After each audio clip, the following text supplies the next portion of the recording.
Chapter 1. Max roves, Max ranges. It is all he can do now, this gaunt, hollow-eyed man, he and the machine and the dog, which is all he has left in the world that is crumbling all around him, burning up the highways, through the dust and the stinging flurries of sand that is whipped by the hot wind against the windscreen of his black-on-black pursuit car, which bears the scars of the many times he has had to beat back the bands of marauders attracted by the fuel he is carrying in his tanks. The machine and the dog and his memories. The sun's fierce heat pounds relentlessly down on the baking earth. Beneath the shimmering heat, the clusters of rocks seem as if they are in constant motion. Mirages seem to float upwards out of the beating heat. Images form, a face, faces, people and planes, parachutes dropping from the sky which then becomes a deep, thundering black and purple, and shot through with searing flames. The wasteland is tinged with red. It is strangely beautiful, like the end of the earth,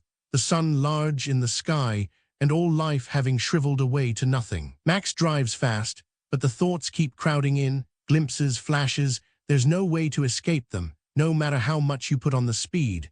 Like there's no way to escape the marauders, the vultures, bloodsuckers, and all along the highways, into the fields where they have been chased, littering creek beds.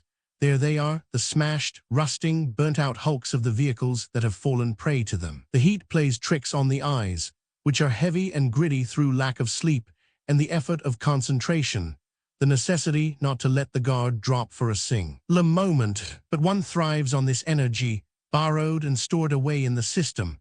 One just goes and goes and goes. A woman's face, sleepy, smiling, flushed with the lovemaking that has just ended. A voice murmuring in his ear, a baby crying. Jesus, no. Foot down on the pedal, the engine roaring, and the countryside spinning past, a monotonous sameness about it, hills and gulches, all red, so barren. Yes, one just keeps on going, one couldn't stay still, no place to settle.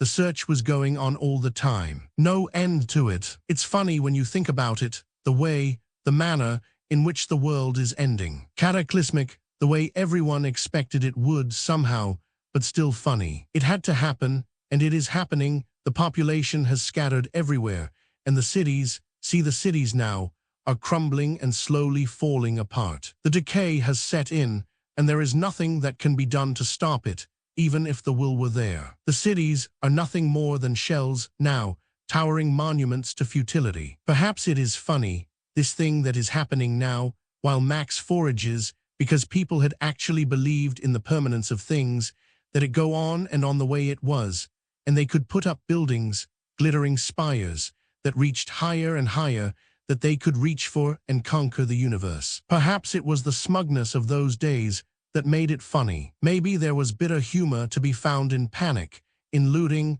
death, and wholesale destruction. Even when all the signs were there, and the satellites beamed the flickering images into every household, those images of confrontation and conflagration, the screaming hordes that swept all before them, the blazing buildings, the execution squads, the assassinations, and all other forms of violence that had taken on a comfortable domestic aspect.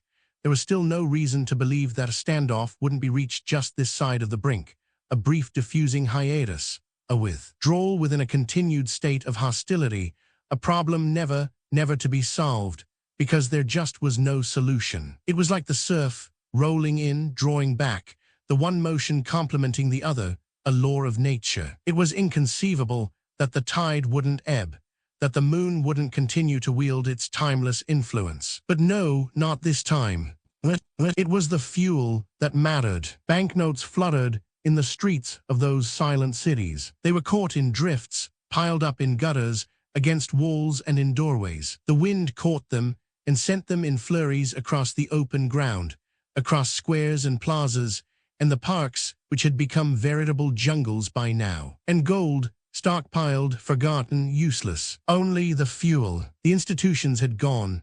The banks, stock exchanges, those great corporations that had spread their tentacles across the globe, those great palaces of glass and marble, deserted now, dank and crumbling mausoleums. Max, there's something bothering you. You've hardly said a word all night. A distant voice, a smile flickering candlelight. What was it? A celebration. Just tired, I guess, honey. Nothing wrong. I'm all right. The way the light caught Jessie's hair, a gentle rippling of soft light every time she moved her head. Pure gold, a smile hovering, a stirring of desire. I don't believe you, Max. You can't fool me. You never have been able to fool me. I can see you're worried, her eyes shining. Everything about Jessie shone. Why should I be worried? How unconvincing it sounded, a hollow voice. I've got you and Sprague, the three of us. That's all I care about. As long as I have you. And the kid? Jessie frowning, her voice low and serious, as she abstractedly stirs her coffee, the spoon going round and round, making small chinking sounds against the side of the cup. There's been talk. What sort of talk? Disturbing talk. About you. About your life expectancy. You know there's a book being run. It's odds on that you won't last a week. But he had, and the week after that, and the weeks, and months and years, so many years after that, he was the one who had lasted. He was the only one left, and frankly, there were times when he wished he wasn't. The contented roar of the powerful engine, hands loose on the steering wheel, and a cloud of dust rising behind him as he sped through the weird, arid country, with its isolated outcrops of rock, the dried riverbeds, the clumps of saltbush and spinifex. Proclamations, declarations, the lines of cars that stretched and stretched, the queues that grew longer each day to soak up what remained of the fast-evaporating fuel supplies, the cost of which rocketed and rocketed on, till it seemed that no amount of money was enough to purchase a single gallon of that very limited stock that had not already been commandeered for the essential services, which were fast breaking down in any case. The outbreaks of fighting in the streets had become steadily less sporadic. The mobs had surged this way and that. A devouring monster that destroyed everything in its path turned loose. Factories had ground to a standstill, useless now, the starved machinery choking in rust. And back further, to the time of the night rider, the toe cutter, names now, nothing more, the screech of tires, and the toe cutter's bike hurling itself between the front wheels of the huge road rig that had come lumbering up over a rise in the road, and the toe cutter still conscious under the grill until the second the sump guard ripped his head and shoulders off at the chest. The toe cutter had paid for what he had done to Jessie and Sprague, he and the others, but even so, Max had felt he had been cheated in some way. The toe cutter hadn't deserved to die as quickly as he had, no way, and even that split second of awareness that remained to him after his bike slewed in beneath those gigantic wheels wasn't enough. Not nearly enough. The past rolled into the present, and the present rolled into the future. Sometimes it was difficult to disentangle them. Movement, ceaseless movement, on and on. And shit, there wasn't a future. Why think about a future? All the lights had long been turned off. Max is not alone on this stretch of road. At what precise point he realized he was not alone on this stretch of road, he can't be sure. His instincts, being what they are, so highly tuned, must have registered the movement, a new element in the composition of the red landscape, maybe even before his eyes had picked it up. Something different. An alarm bell triggered, but now he can see them, clearly now, burning up the road behind him, steadily gaining on him, specks at first, tiny black specks materializing through the shimmering heat behind him, growing larger, looming, gradually taking on form and substance. 3 of them. They have picked up his scent, the scent of fuel, another tank to be drained, another metal carcase to be systematically dismembered. The supercharger roars, brute power unrestrained. He can see them now in the mirror, make out what they look like. There are 3 vehicles behind him, closing up the distance. One of them, a big, powerful bike, has a passenger riding pillion. The rider is all black leather and metal shoulder pads, a breastplate, and his head, bare except for a pair of goggles, is shaven except for a bright red swatch on top. A mohawk, this one who veers his bike in an attempt to cut Max off from the inside.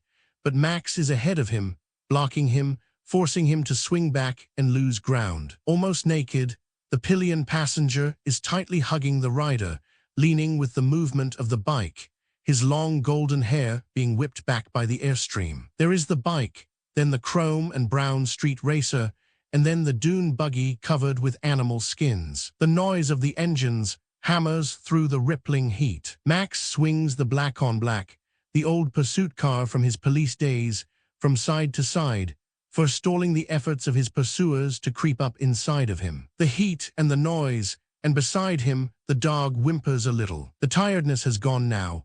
The adrenaline shoots through him like quicksilver, the shrieking in his ears, his head full of the sound that seems to be punched into it through dozens of holes, and a curtain of red dust, at times partially obscuring the three vehicles close behind him. A bend, and taking it close on the inner side, the dune buggy coming around it in a wide sweep, and the street racer cutting in between it and Max. The bike has fallen behind. The road rises. His foot hard down, Max takes the rise, and for an instant, the briefest fraction of time, it seems as if his wheels have left the ground and he is airborne. Then there is a thud, a bump, and the car is slewing to one side of the road. A wrench on the wheel to correct the drift, and at the bottom of the rise, blocking the road, a tangle of wrecked vehicles, one of them a trailer down on one crumpled wheel, cars that had been torn apart, wreckage everywhere, scattered and strewn across the road. No time to decide or even to slacken speed, just take it as it comes, trust to luck. Always trust to luck, and luck had always brought him through in the past, maybe it would again. No time to think even, with the heart feeling large and tight in the chest, the marauders only a matter of a few yards behind him. To slow down now. No chance. The supercharger drums and throbs. There is the reek of petrol. His reflexes as finely tuned as the great engine over which he has taken such loving care, tinkering, adjusting, polishing, treating it like a baby. And now. Now. The landscape lifts and turns half a degree or more, seems to be vibrating, breaking up. The trailer looms, fills the windscreen, and then once again, a matter of only feet away, a wrench on the wheel, and he is locked into a sweeping curve to the right, past the trailer, and through the wrecks that are scattered around it, cannoning off them, plowing through them with a tortured scream of rending metal. Still going, pushing the wrecks out of the way, dislodging them and pushing them deeper into the dust, which shears up from beneath the spinning wheels, and behind him, as he comes around in the curve, slamming broadside into another rusted hulk, bouncing off it, forcing a way through, the no-name dog barking furiously, jumping up and down in agitation in the kiddie's seat, behind him, then to one side as he pulls the car out of the curve. He sees the bike, with the mohawk and golden passenger flying through the air with a sort of effortless grace, swooping through the air like some great bird clear over the trailer. And in that quivering instant before it hits the ground, lurches a little, then righting itself, begins to weave its way through the wrecks. It seems as if it is stuck there, suspended against the sky from which the heat has drained. Old color, the road racer doesn't quite make it over the trailer. It knocks against the trailer, then spinning, clips one of the wrecks, swerves, bumps another wreck, the engine racing furiously, dust swirling. Max has straightened out of the curve and is heading across the open country, aware now that the third vehicle, the dune buggy, has managed to avoid the wreckage and has veered off to the right in an attempt to head him off. Then Max is swinging back to the highway again, ducking in between it and the buggy, which cuts sharply in after him. The bike and the racer have already left the wreckage behind them and are heading up the highway towards the point where Max rejoins it, with the buggy bouncing across the rough terrain behind him. You're a good kid, Max. One day you'll make a good cop. One day. Maybe it was something then to be a good cop. Maybe it meant something to be a good cop. One thought about cops in those days, bad people and cops. The division not always so clear-cut, but they existed, and people talked about law and order, the need to keep order, but that was at a time when there were laws to be kept.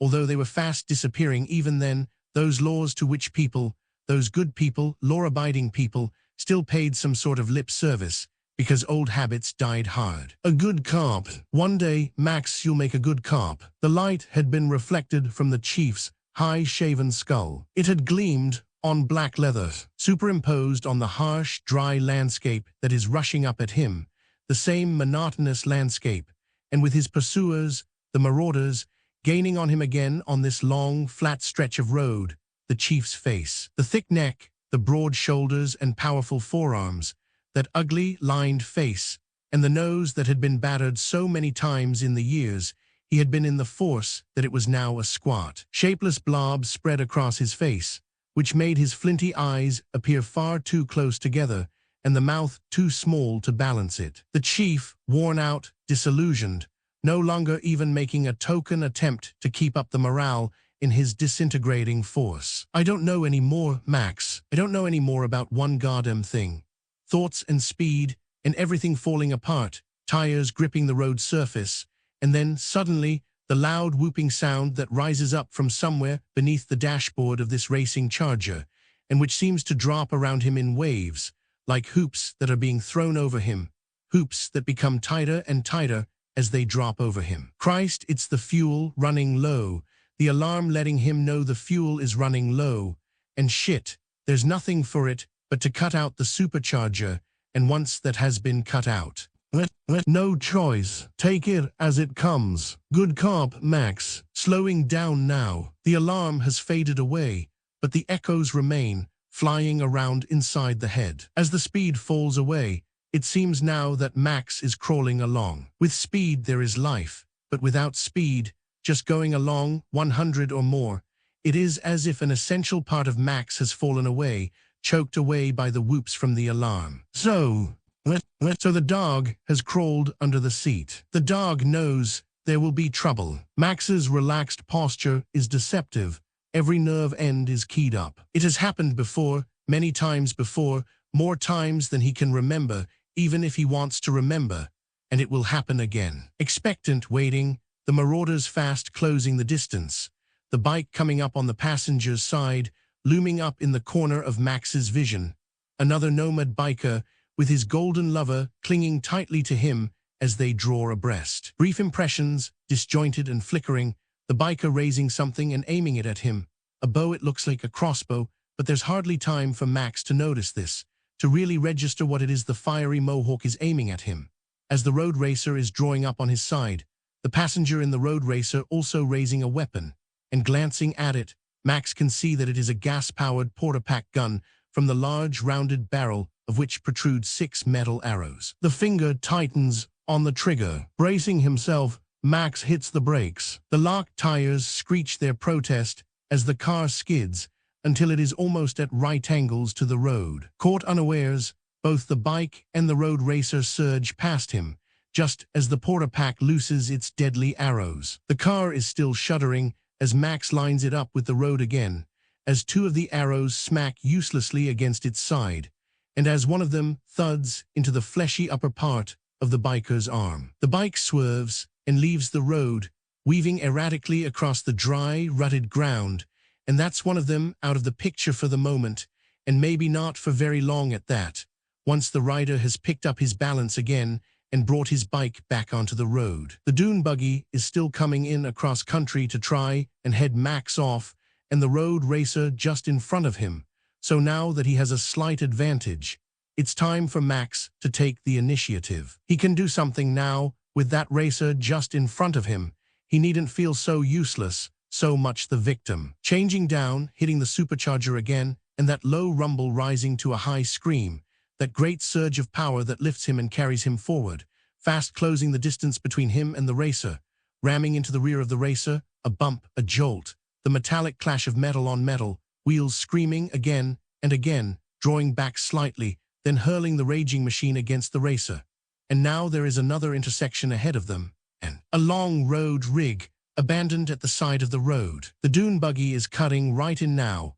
It has almost reached the intersection, where besides the road rig, there is a mass of debris scattered about, junk, bits of furniture, broken things. Max eases back again, nerves tingling now, a delicious feeling in action, judgment cool, calculating his chances, then foot down again. The pedal pressed right down to the floorboards, flush with the floorboards, the engine howling as the car springs forward again, ramming the road racer, hurling it away just as the speeding dune buggy bumps back onto the road. Beautiful! What could be more beautiful or satisfying to see the road racer smash into the rear of the dune buggy, catching it, lifting it, and flinging it away like a broken toy. What music there is in the echo of that scream that has come from the racer just as it hit the buggy and sent it spinning like a top into the side of the road rig. There is poetry, surely, of a rough and savage kind, and it seems that the action has slowed down enough to give emphasis to those curves and parabolas that are so intricately described.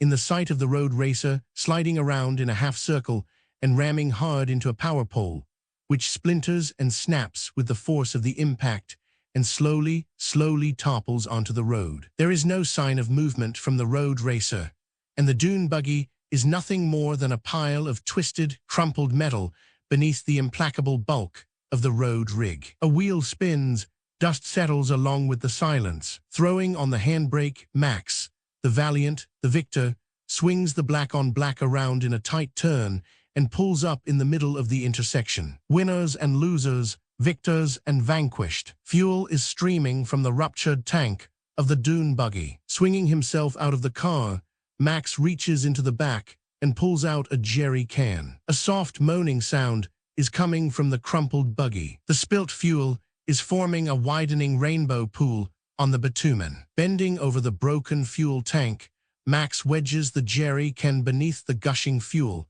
He whips the bandana he is wearing from around his neck and begins to mop up the gasoline from the bitumen with it. For without fuel, they were nothing. They had built for themselves a house of straw. The gushing fuel rattles the can. Max squeezes the soaking bandana out into the can. The moaning from inside the dune buggy is barely audible now. That and the gasoline drumming into the can are the only sounds. But suddenly, there is another sound, a shrill whistle that slices keenly through the silence and desolation. Max looks up and sees, on the crest of a low hill overlooking the intersection, the scarlet mohawk straddling his bike and grinning down at him, a figure in black leather and metal that glints in the harsh light. Still with his arms around him, the golden boy's face is expressionless. It might have been chiseled from stone, yet how sensual are its lines. They stare at each for a long, vibrant moment, these two, wandering Max and the grinning mohawk, and then slowly, deliberately, his eyes never leaving Max, the figure on the hill raises one hand, and closing it around the haft of the arrow that is embedded in his arm, gives it a sharp tug, and the arrow comes free. A trickle of blood runs down his arm from the wound. Triumphantly, the biker nomad holds up the arrow, brandishing it at Max, as he screams his defiance and hatred of the man who has, for the time being, outwitted him. Then, slipping the arrow into the quiver at his hip, the biker guns the motor, and swinging the bike away, disappears from the crest of the hill. The sound of the engine fades into the distance, and Max is alone. Chapter 2. The humongous rules the vermin. The vermin rule the world. The words daubed there, on the side of the rig in human blood. The tires of the rig have been punctured and slashed by the arrows that are still sticking out of them. The windows have been smashed. As he expected, there is a hollow echo from the fuel tank when he taps it with his knuckles. What had he expected after all? The action had been purely instinctive. The humongous rules the vermin. Who or what is the humongous? Just as Max is reaching up to open the door of the cabin, there is a scream from behind him, an unearthly sound, mindless, a terrified croak. Max stiffens, then slowly turns towards the source of the sound. From the mangled remains of the dune buggy, a hand has emerged, the splayed fingers rigid, the fingernails deeply scoring the paintwork. Then, as Max watches those desperately scrabbling fingers, they suddenly go rigid, as if a titanic struggle is being waged within the squashed confines of the tangled metal, a short-lived battle that has only the one inevitable ending. Then the rigidity has gone from the fingers, and the hand falls lifelessly, and as if this is a signal for the dam gates to burst open, a torrent of dark, glistening blood spills over the wreckage onto the bitumen. With a sigh, Max reaches up again, and this time opens the cabin door. He sees it coming, but he is not quick enough to get out of the way. His first thought, as the object, comes toppling out of the cabin, then striking him on the shoulder, sends him staggering, is that it is a sack. The object hits the ground with a loose, wet sound, and Max is staring down at the body of a man, bloated, putrefying in the heat, the upturned face swollen hideously and tinged with blue. Sticking out of the neck of the corpse are 2 arrows from a crossbow, and from around them the flesh is rotting away. Then the stink hits Max, sweet, sickly, and with an effort of will he forces himself not to gag. He notices something on the ground near the truck driver's open hand, and holding his breath, because already the smell of putrefaction is creeping through his clothes into his skin, he bends over and picks up the object. Holding it in the palm of his hand, he recognizes it as a tiny music box with a handle, a hurdy-gurdy.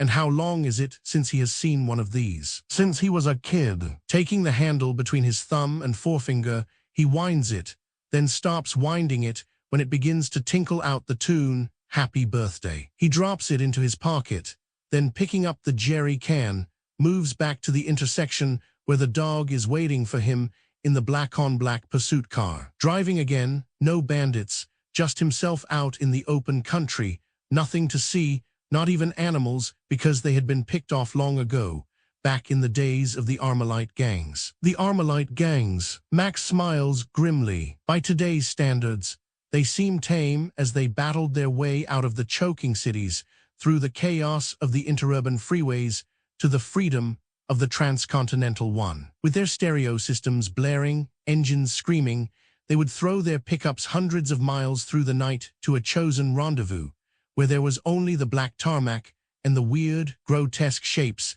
that thrust up from the blighted landscape around them. And it was here that they systematically set about creating their own terror. First, it had been cattle.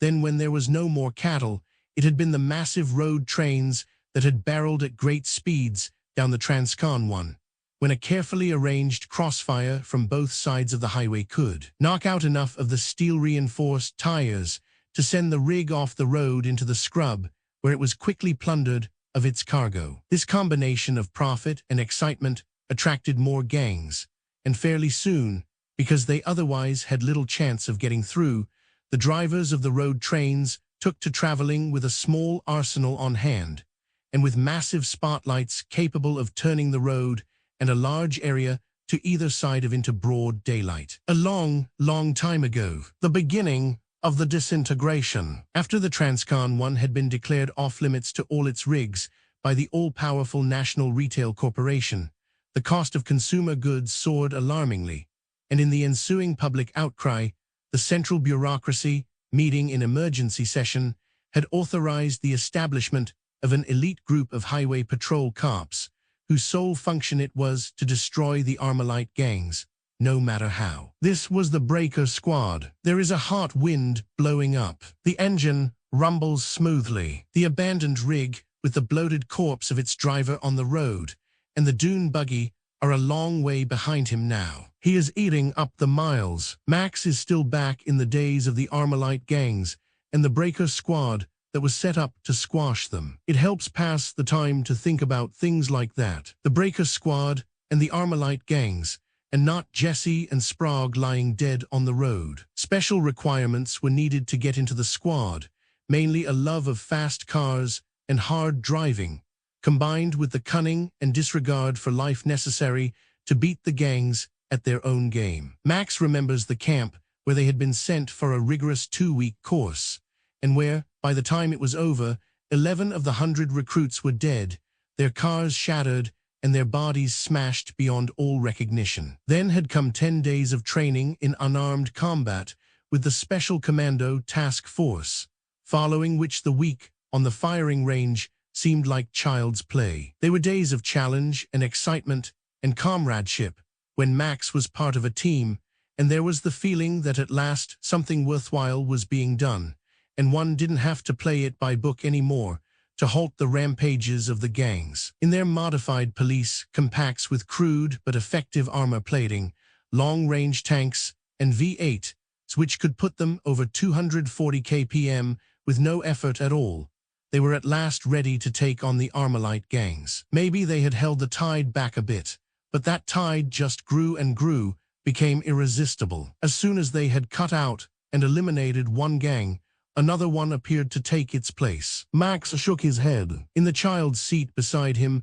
the nondescript mongrel dog is sitting up, staring out at the flat, dry country that is flashing past them. Then, as he comes down over a rise in the road, a movement across to the right catches Max's eye. He looks across and sees that a kite is hovering in the air above a dune, a kite on which a grinning face is painted. The line that is keeping it in place, swinging and fluttering as the wind catches it, comes down behind the dune, and Max, curious to know what is behind the dune, curious to know why a kite with a man's grinning face on it should be hovering above a sand dune in the middle of the wilderness, pulls the car up at the side of the road. Maybe it is a trap. He couldn't be sure it isn't a trap, but he can't ignore it. He should check it out, just in case. Taking another empty jerry can from the stock of them he is carrying in the back of the car, he picks up the tire iron from behind the front seat, then leaving the car in the dog's charge, cautiously makes his way across the sand to the dune, above which the kite is hovering at the end of the line that secures it in place. The wind catches flurries of sand and sends them whirling across the face of the dune. Max's boot sinks into the hot sand as he drudges up the side of the dune, holding the tire iron out in front of him, ready for anything, expecting the unexpected, tightly gripping the metal, all senses strained, careful not to make a sound that might alert anyone who might be on the other side of the dune. The sand crunches softly beneath his feet as he climbs. As he nears the top of the dune, the country on the far side of it gradually inches into view, more dunes, more sand, stretching away to the horizon, which is lost behind a curtain of shimmering heat. There is no sound from the other side of the dune. The kite swings back and forward in the wind. Then Max is at the top, looking down at a primitive gyrocopter, barely more than a motor, a seat and a rotor mounted on a chassis to which the kite is tethered. From the gyrocopter, a single set of footprints leads away to another dune, over the dune, and disappears. Max stands still for a long moment, alert, his eyes ranging and quartering the area around the gyrocopter below him, the wind hot and dry against his face, sniffing the air as he tries to pick up the scent of danger. He just isn't sure. It could still be a trap. Nothing moves. The silence is immense. Max begins to move down the slope towards the makeshift gyrocopter. There is still no movement, no sign of life. The wind whips the sand from the tops of the surrounding dunes. Max stares thoughtfully at the set of footprints that lead away across the dune, then moving close to the gyrocopter, walks carefully around it, looking closely for any sign that it might be booby-trapped. But there are no wires, nor any indication that the sand has been smoothed over. All the same, he walks very lightly up to the machine, and reaching up, taps the fuel tank. It is empty. He is lowering his arm when he hears a low hissing sound coming from very close by. He freezes, then turning his head very slowly, careful not to make a sudden movement, sees the snake, black and deadly, coiled around the vertical shaft of the gyro, only inches away from him, poised to strike. The forked tongue darts and flicks. The snake hisses again. Max tenses. The snake gleams cruelly in the strong sunlight. Its squat head weaves a little, and there is nothing but evil in the fixed stare of those obsidian eyes. Suddenly, the snake lunges, its mouth gaping to reveal the sharp, deadly fangs. Light ripples along the creature's long, shiny back as it strikes out with incredible speed. The snake is quick, and in less than a second, those fangs would be injecting their venom into Max's bloodstream. But Max, who had been anticipating the lunge, had even calculated the speed at which it would be made, is even quicker. As the snake is diving towards him, he springs forward, and as part of that extraordinarily well-coordinated movement, grabs the snake by the back of the head and lifts it into the air. The snake writhes and threshes its body in a violent attempt to escape the vise-like grip, but Max is holding it too tightly. All he has to do now is kill it by bashing in its head with the tire iron. "Don't hurt that snake," the voice comes from behind him. Max swings towards it to see a long, gangling individual rising up out of the sand, materializing out of the sand, it seems. The guy is spitting out sand.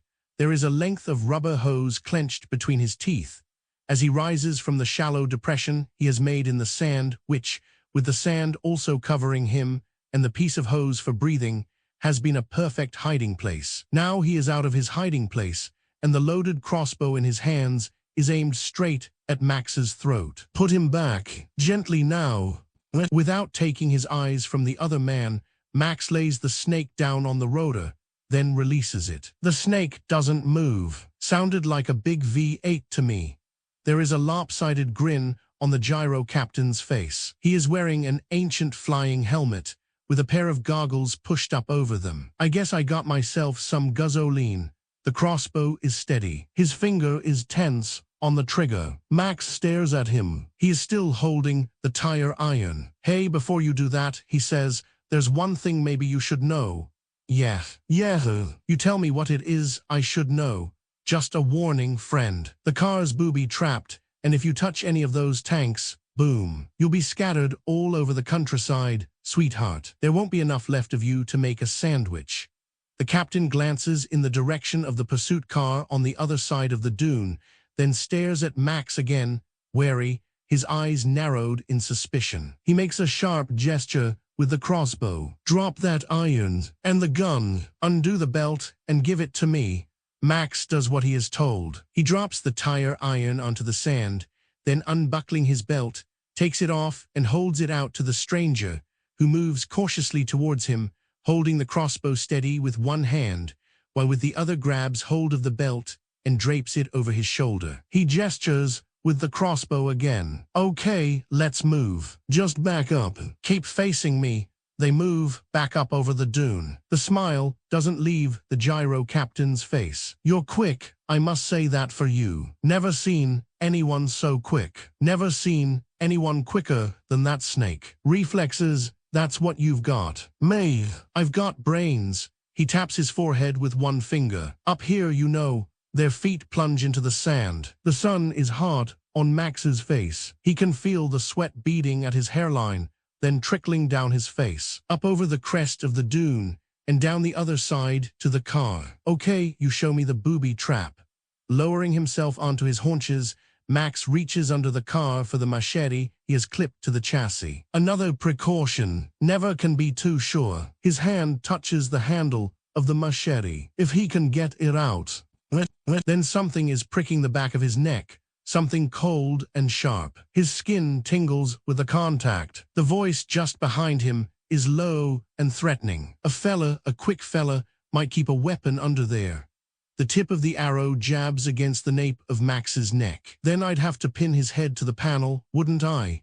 So it isn't the machete. Max slides his hand away from the handle of the machete, and just before bringing it out from under the car, moves it across to a detonator box, where he flicks a switch. He straightens, and the pressure of the arrow against the back of his neck falls away, although the sensation remains. The gyro captain stays close, the crossbow leveled, his finger on the trigger. Max straightens and moves to the driver's door of the car. He is about to open it, but the gyro captain gestures again with the crossbow, waving him away from the door. There's one more, Max tells him. Oh no, the captain shakes his head. You don't play me the fool.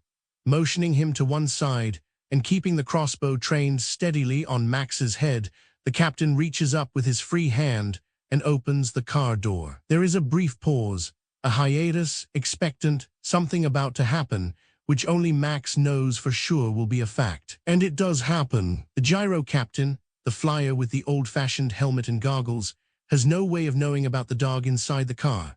No way of expecting that at the moment he opens the car door, this stranger with the crossbow, that the dog would leap out at him, snarling, fangs bared, leaping straight for his throat, hurling him back, knocking him off balance, so that with a loud twang, the crossbow looses the arrow, which only just misses Max, who is already diving for him, and buries itself in the door of the car. With all the force of his weight, Max knocks the gyro captain to the ground, pinning him to the ground, at the same time reaching down and sliding out the knife he has concealed in his boot, bringing up the knife, and forcing the captain's head back, prepares to drag the razor-sharp edge of the knife across his throat. The captain's eyes are rolling in terror. There is a bubble of foam at the corner of his mouth, and his bony face is streaming with sweat. He gasps and pants, and the words rush out, disjointed, desperate pleading. Gas, petrol, you got to.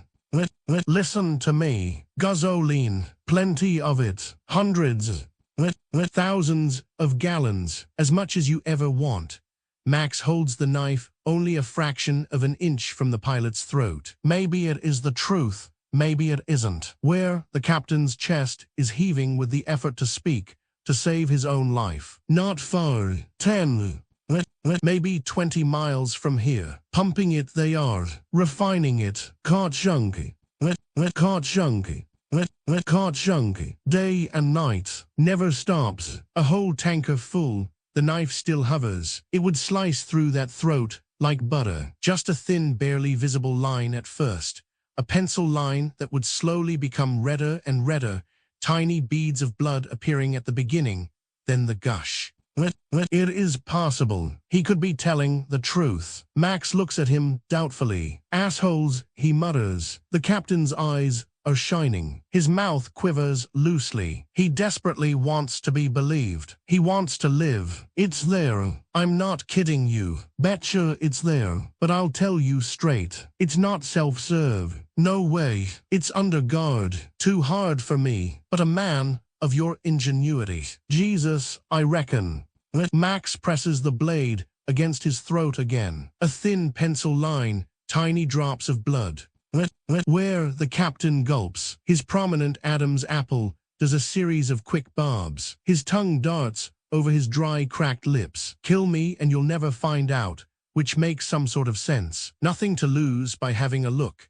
And if this guy is buying time by leading him out on a wild goose chase, then he'll soon find out that he has made one big mistake. Grabbing the pilot by the front of his shirt, Max hauls him to his feet and pushes him towards the car. 10 minutes later, they are out on the road again, and Max has made sure his prisoner won't try to pull anything on him, because he knows that if he makes a single move, a sudden jerk, or worse still, if the dog in the back, who has firmly in his mouth the wire that connects to the trigger of the shotgun, the muzzle of which is strapped to the back of his head, the stock resting across the back of the seat, he knows that anything at all, a sudden distraction, maybe even a rabbit bounding across the landscape, the dog will pull the wire, and the wire will pull the trigger, and the gyro captain will have at least half of his head blown away. He sits very still. He hardly dares to breathe, and it is obvious that this is the longest journey he has,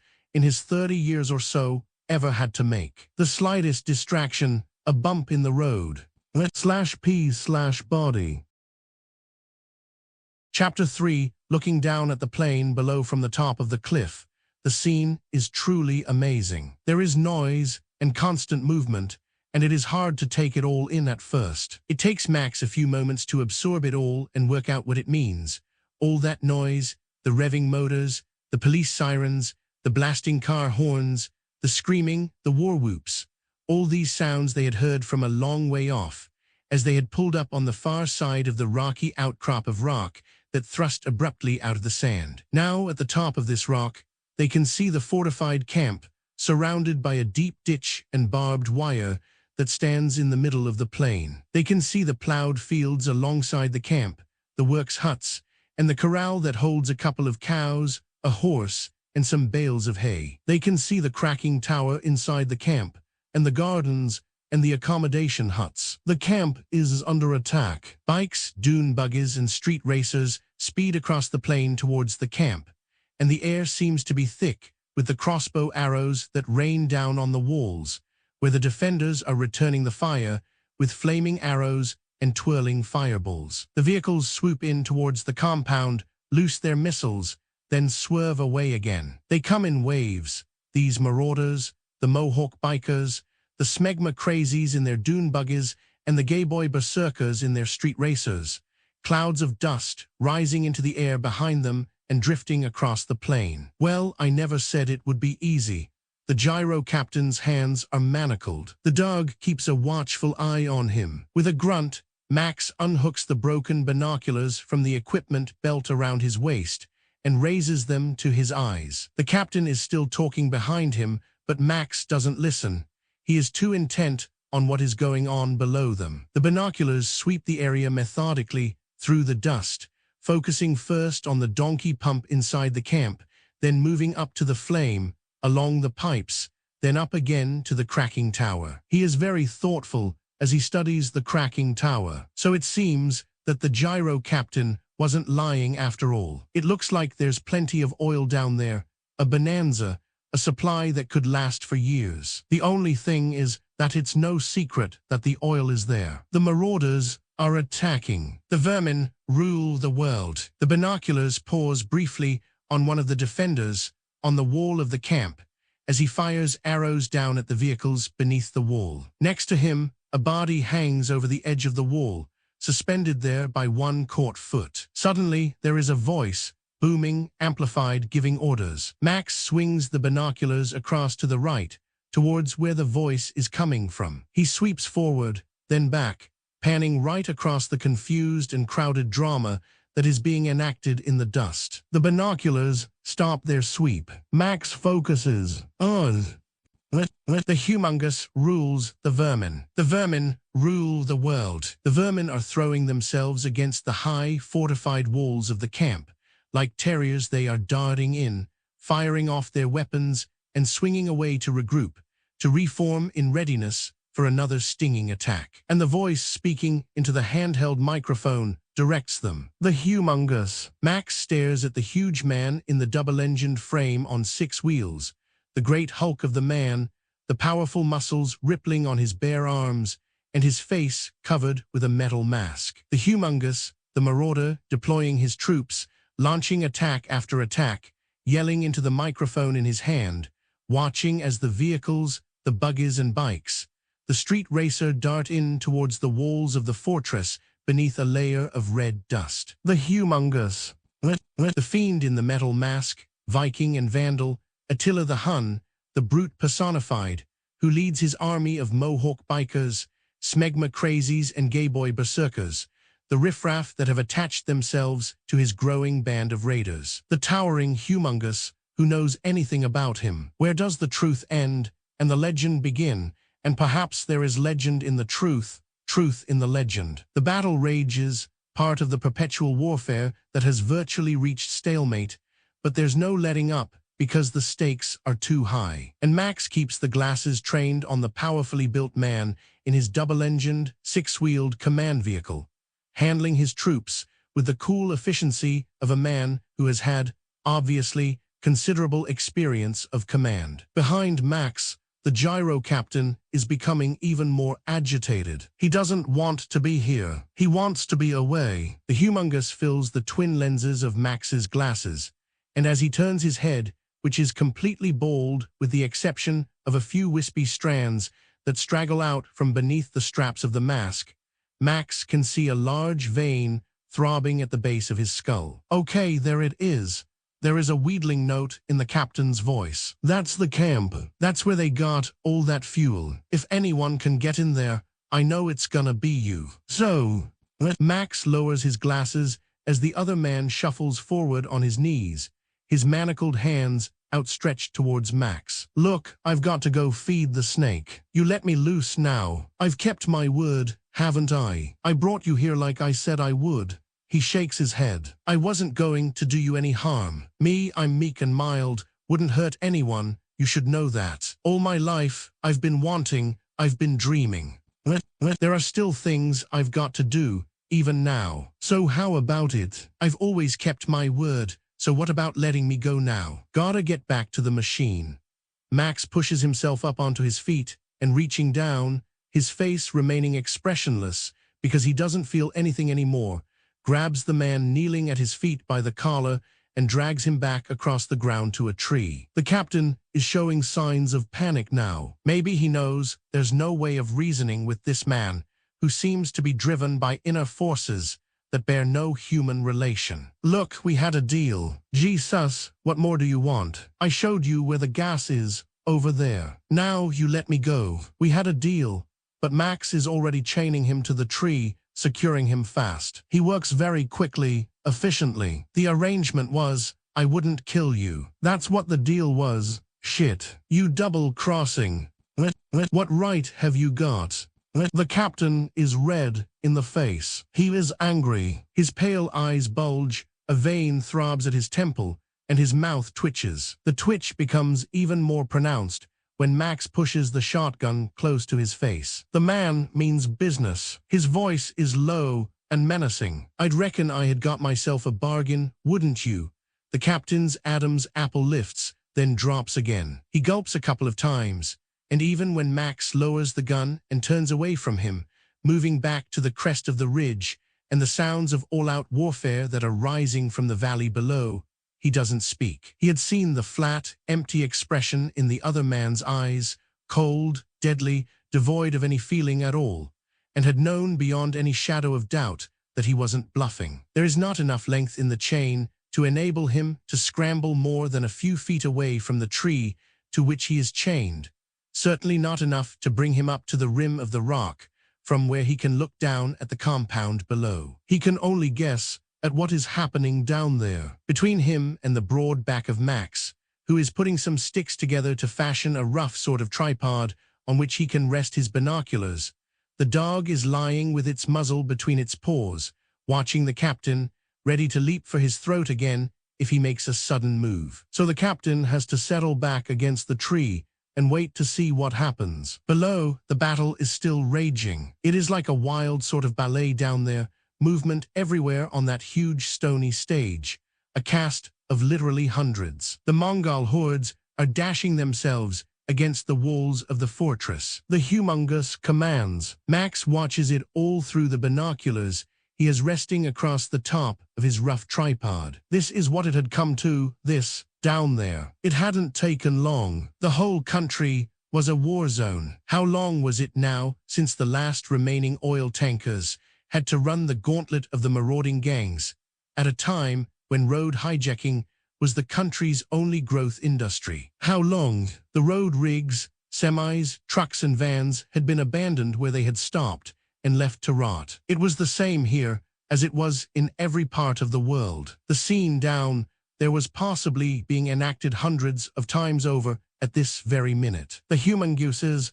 control their legions. Max feels the hunger stirring in his insides. It is an age since he has last eaten. He has to eke out his rations, make them last, because he doesn't know when he will have a chance to stock up on more. Leaning back from the binoculars, which are balanced in the fork of the tripod, he reaches back and drags his pack closer to him over the uneven ground. With a glance at his prisoner chained to the tree, he opens the pack, then pulls out a can that has already been opened. He places it down on the ground beside him, then reaches into the pack once more. The captain is staring at him as he produces an object wrapped in red velvet cloth, holding it carefully, with reverence almost, as if it is something of immense value. The dog, too, sensing something momentous about to happen, is watching Max, its cunning yellow eyes fixed on him, head lifted from between its paws, ears pricked. Max slowly unwraps the red velvet from around the object,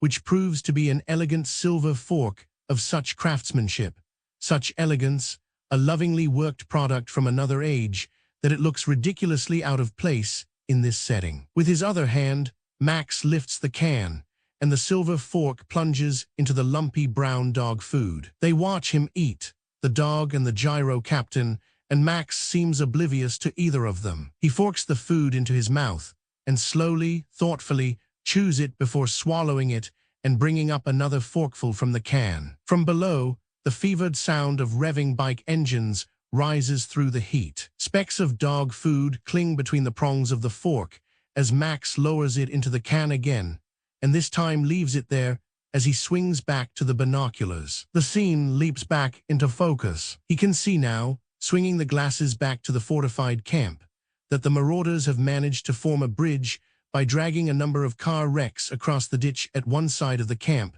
which has been less well defended, because most of the attacks have come from the front, keeping the people in the camp fully occupied while the makeshift bridge was hauled into place. Now it is ready. An attempt to breach the fortress is already underway. 3 bikes are roaring across the stony earth towards the fortress, and for an instant they are the only sign of movement on the plain, the noise from their engines rising until they are almost at fever pitch as they gain speed.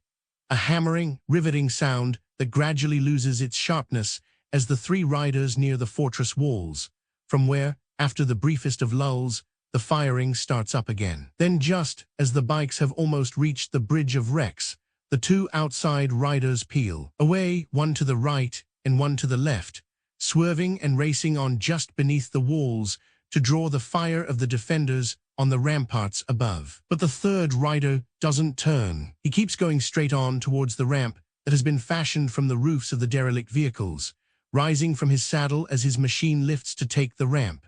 And for an instant that seems to extend itself so that there is a quick impression of suspended animation. Both bike and rider are airborne, up over the ramp to the wall, but not quite high enough to sail over the wire that has been strung out along the top of the wall. The soaring bike hits the wire and somersaults, flinging the rider away from it, high over the wall into the compound. He falls hard onto the ground and lies motionless as a number of the defenders quickly converge on him. Max resumes his eating, digging the elegant fork into the lumpy dog food and bringing the chunks up to his mouth, while the dog and the captain watch him hopefully. When Max has had enough, he throws the can to the dog, who immediately pounces on it, burying its muzzle inside the can, ferreting out the food that has been left inside. With a groan, the captain begins to edge away from the tree towards the dog and the can into which it is burrowing. The dog's eyes roll towards him as it picks up the movement. Its snout lifts out of the can, teeth bared, and a menacing snarl comes from deep in its throat. The gyro captain stops edging towards the dog, who crouches possessively over the can with its hackles raised, ears flattened, snarling viciously at him. /P/body. Chapter 4. Max was coming out of the trees again, running, panicking, in a cold sweat. He had run all the way up the hill, through the trees, and his heart was pounding wildly. He could hear it now, ka-chunk, thudding in his ears, racking his entire body. His nerve ends were strained, screaming, and then he saw them, the bikes roaring down the road. He saw the bikes first, and then, farther down the road, no more than about a mile across, the fields, a cloud of dust, then the van, and that was when everything inside him seemed to seize up. His breathing was quick and shallow. There just wasn't enough air for his burning lungs. The panic was in its purest form. It was exquisite. And then, just as quickly as everything had seized up inside him, it was falling loose again. His bowels felt as if they were turning to liquid. Then he was yelling desperately. The fuel line, Jesse. The fuel line's not connected. He had been working on the fuel line when he had heard the scream, and grabbing the short-barreled shotgun and cartridge belt from the front of the van, had charged down through the trees towards the source of the sound he knew had come from Jessie. They had trapped her down there, and somehow she had managed to get away from them and doubled back up the hill to the van. She had Sprague with her, and now they were in the van, speeding down the road, and the bikers were gaining on them. Jessie, his hands were cupped around his mouth. His chest was heaving, ka-chunk, Jessie, but it was no use. She couldn't hear him. She was too far away, and the bikes were between them. There was no way she could hear him. He began to run. At any moment now, starved of fuel, the van would stop, and with that gang of bikers hard on its tail. He began to run. It was probably already too late. He prayed it wasn't. He prayed for a miracle. Ka-chunk. 6 bikers, Jessie and the kid, wouldn't have a chance. He ran like a man no longer in control of himself, but possessed of a demon force. Then there was a new sound, coming, it seemed, from very far away at first, then much louder against his ears. There is something hard against his back, and his muscles are aching. He hears the sound again. It is some sort of bugle. He opens his eyes. In the moonlight, he can make out the gyro captain beside the tree, with the empty dog food can in one hand and the finger of his other hand in his mouth, sitting still, his head a little to one side, listening. Max turns to the edge of the ridge. Ka-chunky. From the camp below, the sound of the oil cracker throbs through the warm night air. Then it is swamped by the sound of the gunning of bike engines. From his vantage point, Max watches the bikes moving up to the high ground above the camp, where, in the pale moonlight, He can see a hut with some hay bales nearby, and silhouettes of either sleeping or dead cattle. The bikes swoop up the slope and pull up in a circle in front of the hut. Behind them lumbers a tow truck. They mill around for some moments. Then there is a faint crackling sound, a flicker of orange appearing behind the cracks of the hut's rough timber walls, flames darting out from between the walls and fueled by the dry wood, leaping higher towards the roof. The bikes gleam redly in the reflection of the flames. The dark shadows of the bikers move in front of it as they set fire to the hay bales.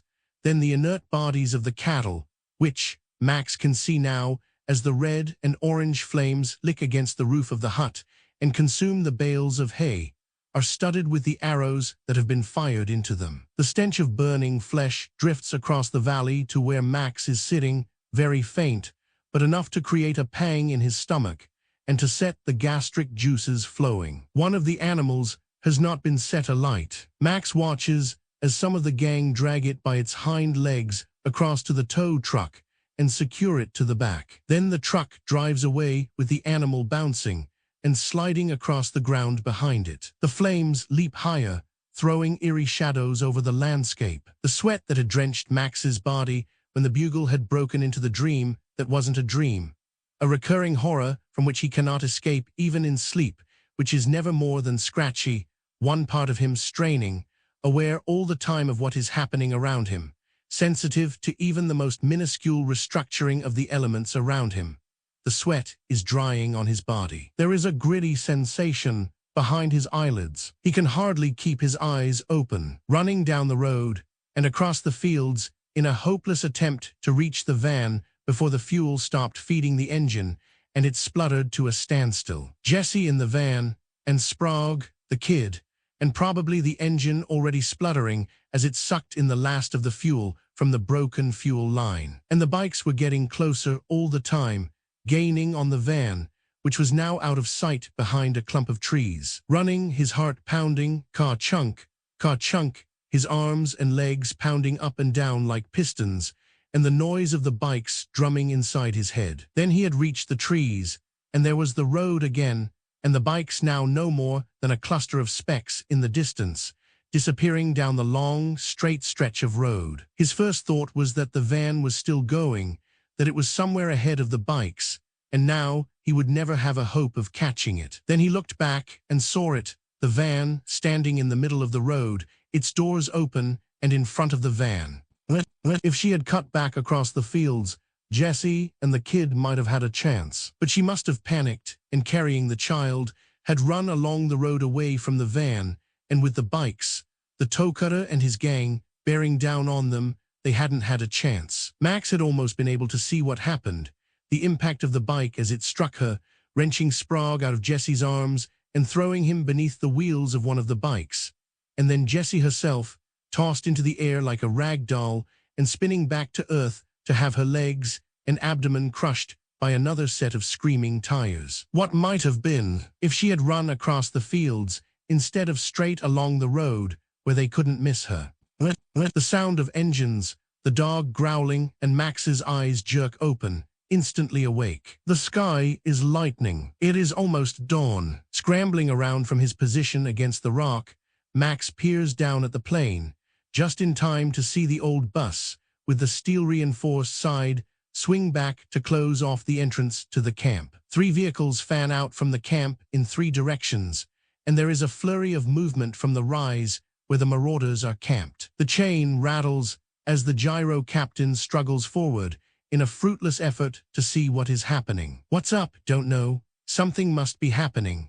From the rise, the marauders have broken up into 3 groups, and with the giant humongous himself leading one of these groups, are setting off in hot pursuit of the 3 camp vehicles as they speed off into the wasteland. 4 of the marauders remain on a pinnacle overlooking the camp. Suddenly, as the 3 vehicles and their pursuers draw farther away from the camp, the steel-sided bus slides back again, and a dune buggy bursts out through the opening and heads towards the hill from the top of which Max keeps watch. Reaching the hill, the buggy swerves, then disappears around the side. Lurching to his feet, Max hurries across to the other side of the hilltop. Beyond the black-on-black pursuit car, which Max has left at the foot of the hill beside a dead tree. The buggy has just reached the road, when suddenly, from behind an outcrop of rock on the other side of the road, 3 bikes with Mohawk riders, followed by a tow truck with a skinhead driver, swoop out onto the road to cut off the buggy. Max recognizes the first of the Mohawk riders by his crimson top-notch, and by the almost naked golden youth riding pillion behind him. The dune buggy doesn't have a chance. The bikes are right onto it, the riders firing arrows into its tires and swinging in to lash out at the helmeted driver and his passenger with lengths of pipes and axes. The buggy swerves, tries to escape its attackers, but they are closing in on it, their arms flailing, and the dull thud of metal striking metal drifts up to Max at the top of the hill. The buggy skids and attempts to swing back on its track, but the bikes are darting in again, closing off every path of escape. The buggy's tires have been torn to shreds by the arrows. The axes and piping clank heavily down on the dented, fractured metal. Then the buggy is rocking and lurching to the edge of the road where it teeters for a moment, then enveloped in a sheet of dust, slides down the bank, hits a rock, tilts, rolls, and comes to a halt upside down at the foot of the embankment. The dust settles slowly down over it. The riders bring their bikes to the top of the bank and, straddling their machines, look down at the crumpled wreckage of the buggy, then with triumphant whoops, scramble down to it. They slide and stumble in their eagerness to get to it, to take it apart to get what they need from it, to drain the tank of its precious fuel. From their lookout above, Max and the gyro captain look dispassionately down at the scene, as 2 Mohawkers drag the blood-soaked driver out from beneath the wreckage. Max has seen it all before. There is nothing new, nothing to startle him or drive him into a raging fury. The wreckage is being torn apart. Petrol trickles thinly into a canister. There is someone else down there, crawling out from beneath the wreckage, trying to get away without being seen. A bare leg beneath a ragged tunic, a woman, shapely, long blonde hair. And she has no chance to get away, not from the Mohawkers, who sense things before they catch sight of them, and now 2 of them are leaping out at the woman, catching her, and dragging her up to the roadside. Beside him, Max hears a long, slow intake of breath from the captain. Glancing at him, he sees the man rummage deep into one of the bulging pockets of his overcoat, then bring out a telescope which Max can see now is attached to his waist by a leather cord. The telescope is more powerful than Max's binoculars, and the captain is just raising it to his eye when Max reaches out and grasps it from him. The captain mutters a protest, then as Max focuses the telescope, realizes there is no point arguing with him. He wouldn't take any notice of him. With a hopeless shake of his head, he picks up the binoculars Max has left on the ground beside him. There is a crack in the telescope lens. The telescope swings in a long curve, and the scene below leaps into sharp focus, which makes it look as if it is happening no more than a few feet away. It pauses fractionally on the golden youth, who is sitting on one of the bikes, looking impassively on at what is happening around the wreckage. His skin is fair, and his features chiseled, and there is a sort of coquetry about the way he is perched on the motorbike, one leg drawn up and hugged against his smooth chest. The telescope moves away from him, then stops again. Now there in the center of the lens, sharp as anything, is the wreckage, and the injured driver, blood streaming down his face from a gash in his forehead, has been propped up against one of the panels. With an evil smile, the Mohawk with the crimson swatch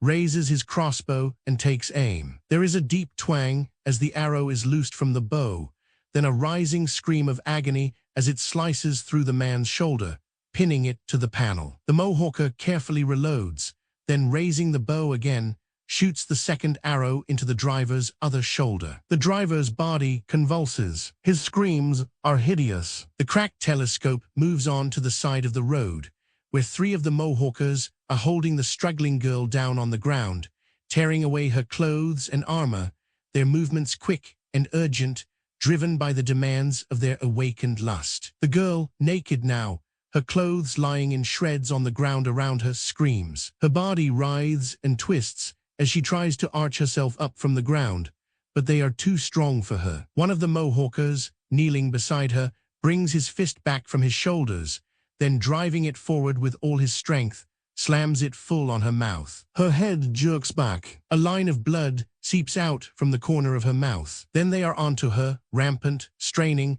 slaking themselves in her, earnest, pumping, releasing, then rising to their feet to adjust their clothing and make room for the next. There is no style, no art, and the girl is hardly moving except to roll her head slowly from side to side, and strands of yellow hair are stuck to her gleaming face. Beside Max, the gyro captain is breathing heavily. Once or twice, he swears under his breath. It takes them only a matter of minutes before they have done with her, and then the last one has pulled himself away from her, is standing over her as she lies spent on the ground. He picks up his crossbow from the ground where he has placed it. There is a roar as the bikes are gunned to life, and then they are heading back towards their camp, leaving only the one man standing over the girl, loading his crossbow, aiming it. Jesus, the gyro captain mutters, and Max is already on his feet, dropping the telescope and running hell for leather down the side of the slope, the dog at his heels, to where he has left the black on black. "Hey, where are you going?" The gyro captain yells behind him. "What about me?" The rocks slip from underfoot, and he nearly slips. Too late, he knows he is going to be too late. It wouldn't take more than a second before that crossbow bolt tore out the woman's throat, so why bother? Scrambling down the side of the hill, his arms out from his sides to keep his balance, stones dislodged and rolling away ahead of him. The guy who had been with her still alive, pinned to the panel of his wrecked buggy by a crossbow shaft through each shoulder. Maybe only just alive. Maybe in the next few seconds, between now and the time Max got there, he wouldn't be alive. There was only one of the Mohawkers there now with them, with the driver of the buggy and the girls. Reaching the car, flinging himself into it, the engine roars, screams, the wheels lock in a tight circle as he brings it round onto the road. Dust flying, billowing, the girl looking up at the crossbow that is aimed at her throat, knowing she is going to die. With a screech of the brakes, Max pulls up at the point where the dune buggy went off the road, tracks scoring deep into the embankment, the earth all churned up by the tires of the motorbikes that had pulled up at the top of the embankment. Max stops the car, and picking up a huge pair of bolt cutters from beneath the dash, climbs out onto the bank. The girl is dead, the bolt from the crossbow rising obscenely from her throat, fired with such force that it has pinned her to the ground. There is blood, the girl's eyes are staring, and her head is twisted at a grotesque angle. Against the panel, the buggy driver's head is lolling. He is still alive, but only just by the look of him. His torn clothes are saturated with blood. It has seeped into the ground around his feet. And there is one other, the last Mohawker, sitting on one of the buggy's upturned wheels,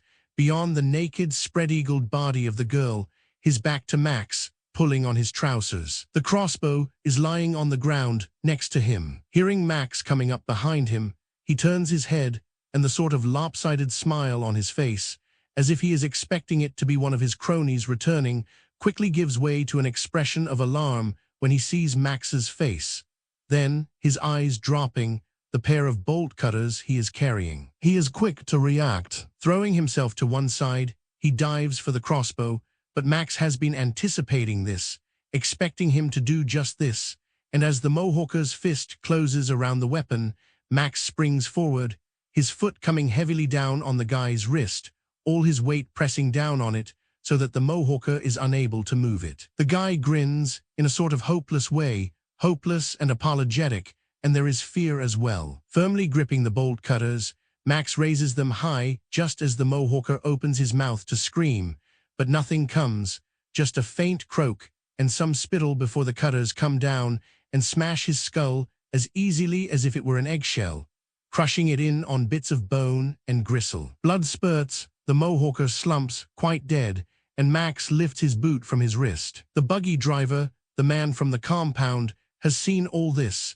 and his eyes are brimming with tears. He is still bleeding badly, and Max can see now that most of the blood is oozing out from his leg, which has been severely crushed. Taking out his handkerchief, Max kneels down in front of him and ties a tourniquet above the wound to staunch the flow of blood. It's a start. There's not much else he can do. except maybe get him out of here and back to the compound where they might have proper medical equipment that would ease the pain. Max straightens. Thank you. Thank you. The man's face and body are pale, as if most of the blood has already been drained out of him. Let's get it straight, Max gruffly tells him. I'm looking for gasoline. That's all I want. Just the gasoline.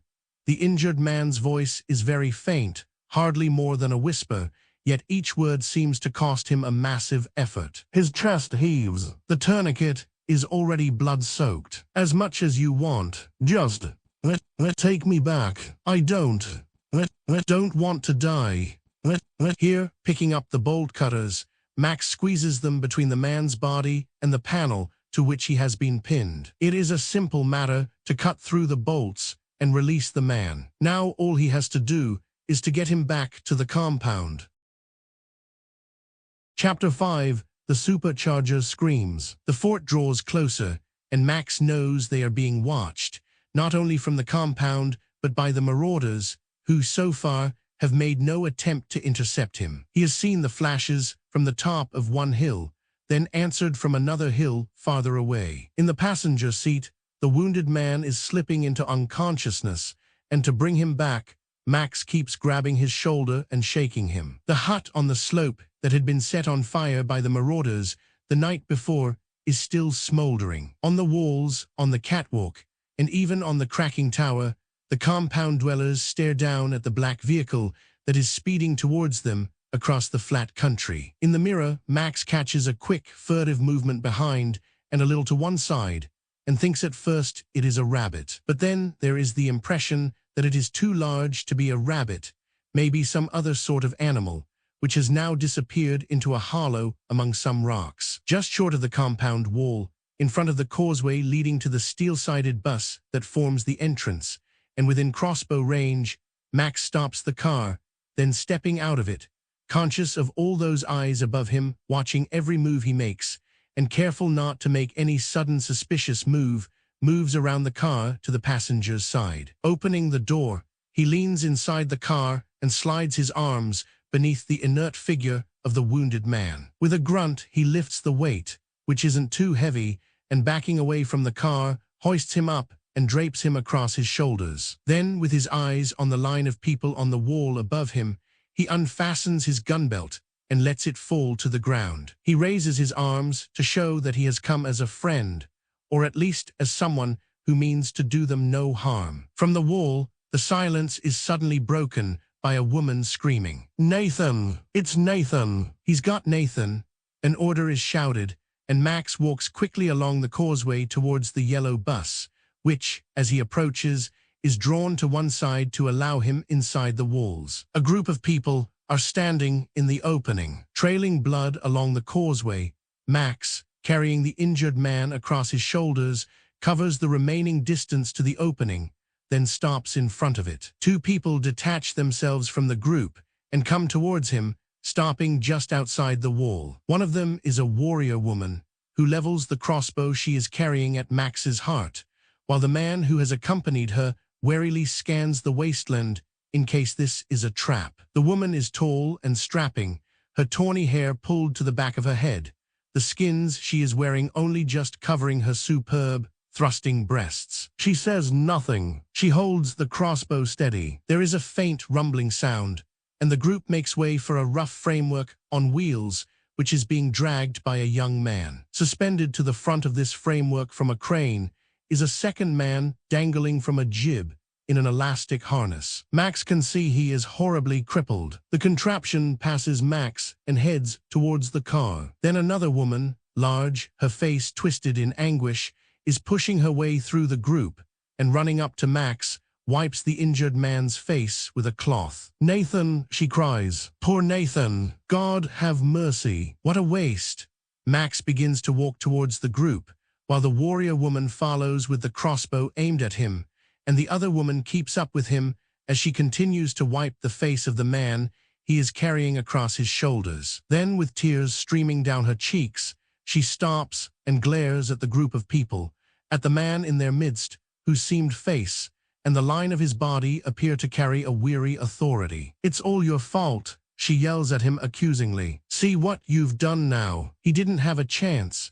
Her shrill voice reverberates throughout the compound. Rebecca, the seamed man says quietly, raising his hand, then letting it drop helplessly by his side. Yes, you Pappagallo, I told you, didn't I?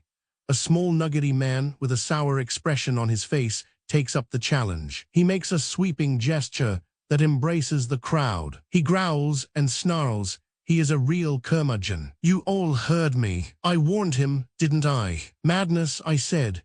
The group parts to make way for Max and his burden. There are chickens roaming free in the compound, a couple of dogs and a pig. Another woman holds a knife in one hand, and with the other is holding a quivering rabbit down on a chopping block. Near her is a younger girl, about 18 or 20, with skin that is lush and golden, vibrant, her straw-yellow hair a tangle, her green eyes boldly studying Max, a provocative pout to her full red lips. Her rounded breasts rise and fall in effortless rhythm.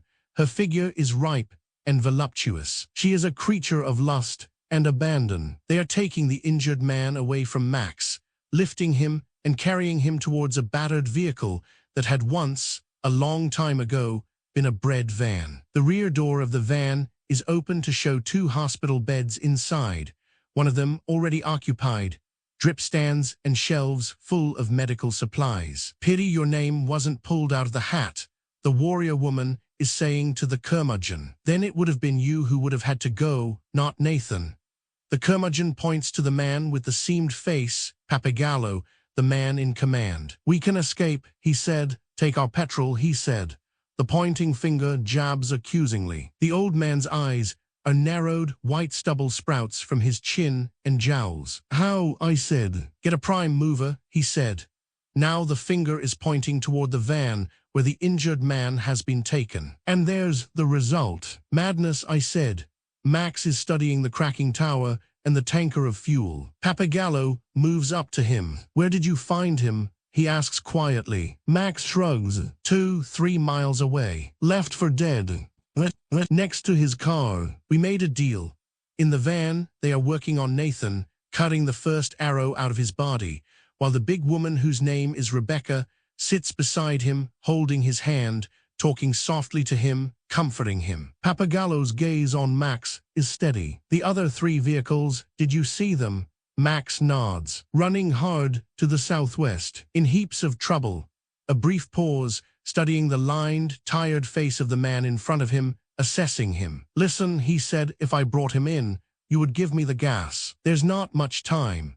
There is a brief disturbance in the crowd as a man pushes his way through and positions himself in front of Max. He has a high forehead and a worried look in his eyes. There was a woman in the car, he says quietly. Everything about him seems to be quiet. Max looks unwaveringly into those worried eyes. She's dead, a simple statement. The quiet man's face works as he struggles to hold back the emotions that have been released by what Max has just told him. His eyes brim with moisture. How, he whispers. What did they do? It was quick. Max turns back to Pappagallo. Look, I just want my gas. That was the arrangement. I don't want to hang around here. I want to be on my way, so I need the gas.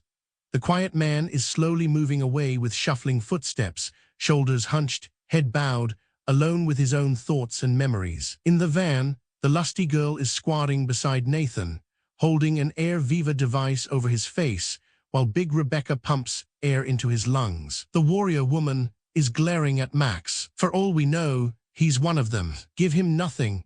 There is a murmur of agreement from the crowd that surrounds Max. The curmudgeon gives a knowing nod. Yeah, she's right. He's a parasite, trading in human flesh, someone else cries. Trash, the warrior spits out contemptuously through clenched teeth. Mercenary trash. Get rid of him. Spurred by these remarks, the crowd is beginning to turn ugly. They shift and mutter among themselves. Fighting down his own rising temper, Max keeps his eyes on Pappagallo. We had an arrangement. Suddenly, there is a scream from the van. Everyone turns towards it. Nathan is lying still on the bunk, and the plastic Air Viva mask is full of blood. The arrow has been removed from flesh, and the man who removed it is feeling for Nathan's pulse. He looks up and shakes his head. Papagallo turns back to Max. I don't know who you are, but if you had a contract, any sort of deal, it was with him. His chin jerks towards the van and the dead man inside it. And it died with him. The women in the van are weeping. Nathan's arms are brought together and folded across his chest. Papagallo swings away from Max and disappears into the crowd. The warrior woman brings up her crossbow and holds the tip of the arrow against Max's temple. Get moving, she pushes him towards the gate. Gradually, the crowd disperses as everyone returns to their post. Tagging behind Max now as he is marched towards the gate is a kid, wild-looking, who has appeared from somewhere, and with one part of his mind Max remembers the quick, furtive movement he had picked up in the rearview mirror while he was driving the injured Nathan to the compound. Something too big to be a rabbit. The kid is about 8 years old and is dressed in dog skins. He is carrying what appears to be a chrome boomerang, and on his other hand is a leather glove, like a catcher's mitt, with steel plates. As they come up to the gates, and the people who are standing there move aside to make way for him,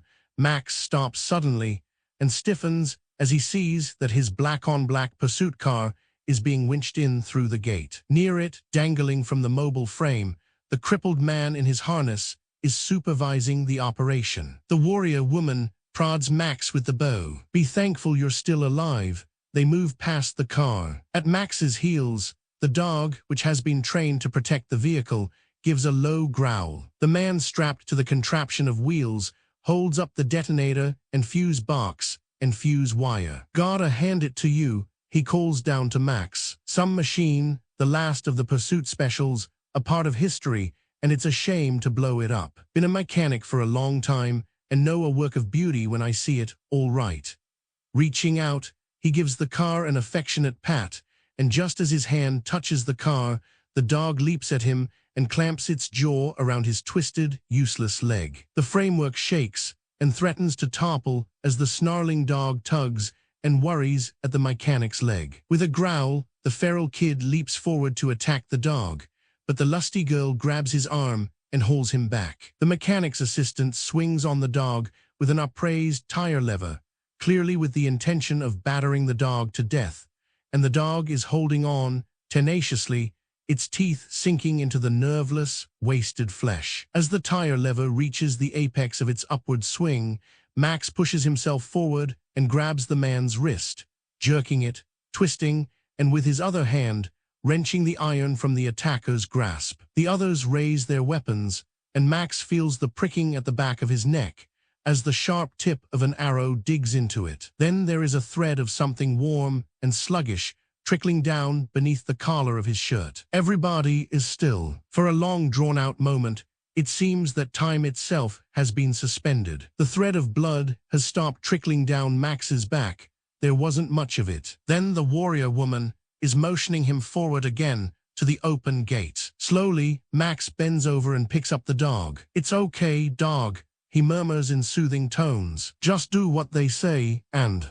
The words are lost in the rising wail of a siren. From the watchtower, someone shouts a warning, and the yellow bus roars across the entrance, closing it off. People are running. Something is happening. /P/body.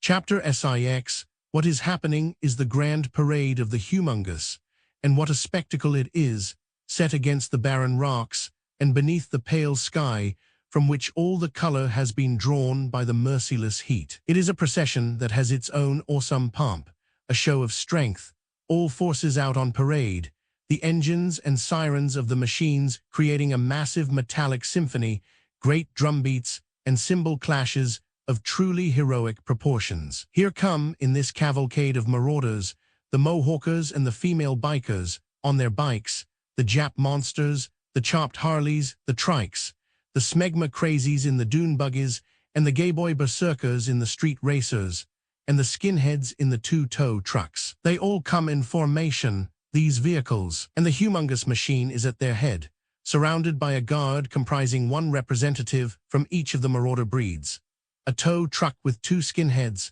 a street racer with 3 gay boy berserkers, a dune buggy with two smegma crazies, and on his bike, the Crimson Mohawk, with his golden youth pressing against him. As the convoy comes closer, emerging through the dust and heat haze, the watchers on the walls of the compound can see that there are figures lashed to the front of the advance guard vehicles. There are 6 figures, covered in blood, their clothes hanging in shreds, 2 of them in front of the tow truck, 1 each to the dune buggy and street racer, and like figureheads on the prow of a ship, 2 men strung up to the front bow of the humongous machine. In the camp, Max's wrists have been manacled by the warrior woman and chained to a post. She is standing at the large crossbow that is mounted above the causeway, already taking aim at the humongous machine. Then, just before she can release the shaft, from one of the bloodied figures lashed to the front of the humongous machine, a voice rises above the noise of the convoy. It is desperate, pleading. Hold your fire, it screams. He wants to talk. He comes in peace, for God's sake. Don't shoot.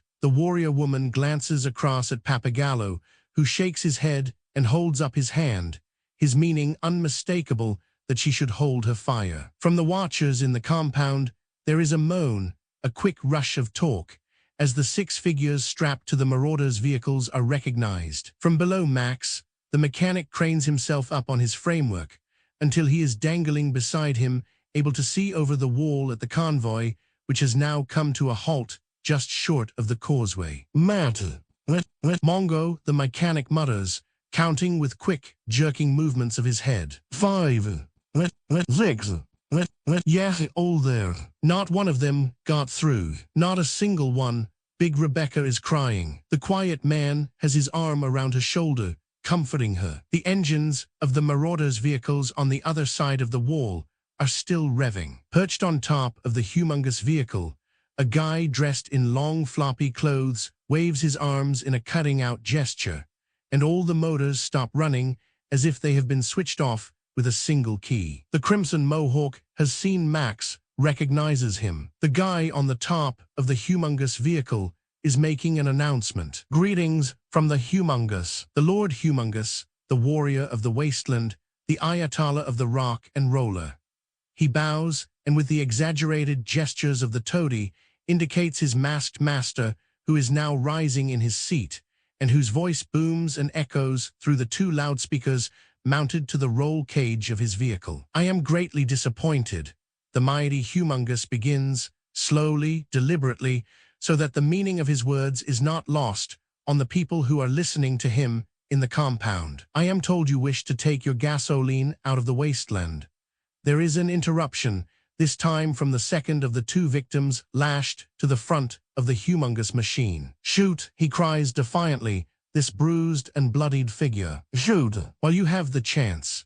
But the toady has leapt down from the top of the humongous, dancing around, light on his feet, the court jester, the court toady and lickspittle, who now sinks his fist deep into the defiant victim's stomach, taking all the wind out of him. The all-powerful Humongous continues. You set out this morning to find a vehicle strong enough to hold that fat tank of gas. A harsh laugh. What a puny plan. Suddenly, there is a quick, darting movement across the wasteland as a rabbit breaks cover. Calmly, the Crimson Mohawk swings in the saddle and lets fly a bolt from his crossbow. The aim is true, unerring. The rabbit falls dead. The toady sprints across to the animal and, picking it up, holds it aloft in a gesture of triumph, of invincibility. You see, there is no escape. Not for anyone or anything. The Humongous rules the wasteland. Don't give them the gas. The defiant victim has recovered his wind. Blow it up. Blow us all out of this hellhole.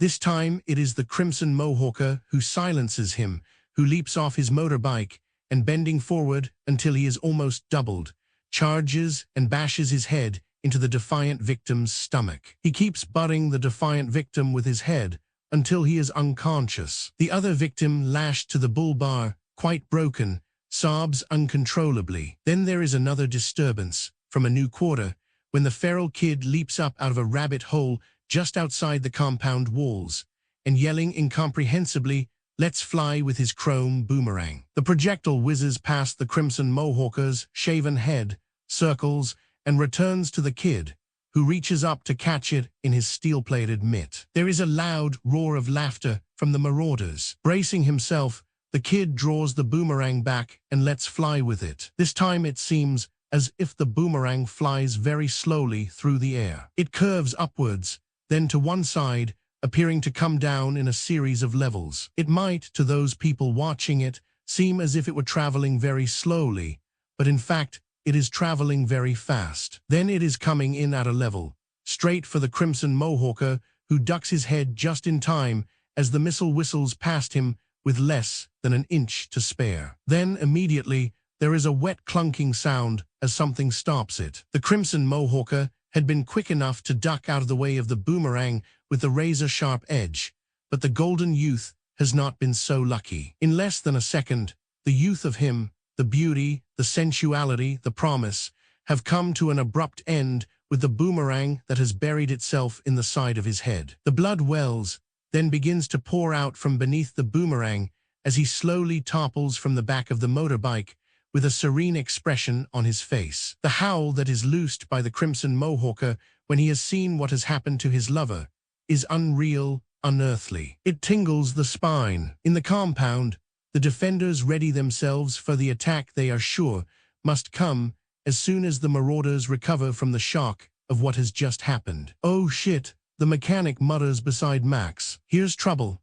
In unbearable anguish, in raging fury, the Crimson Mohawker hurls himself on top of the dead youth, grasping, clutching, tugging the boomerang out of the youth's skull, then screaming obscenities, his rage and bewilderment knowing no bounds.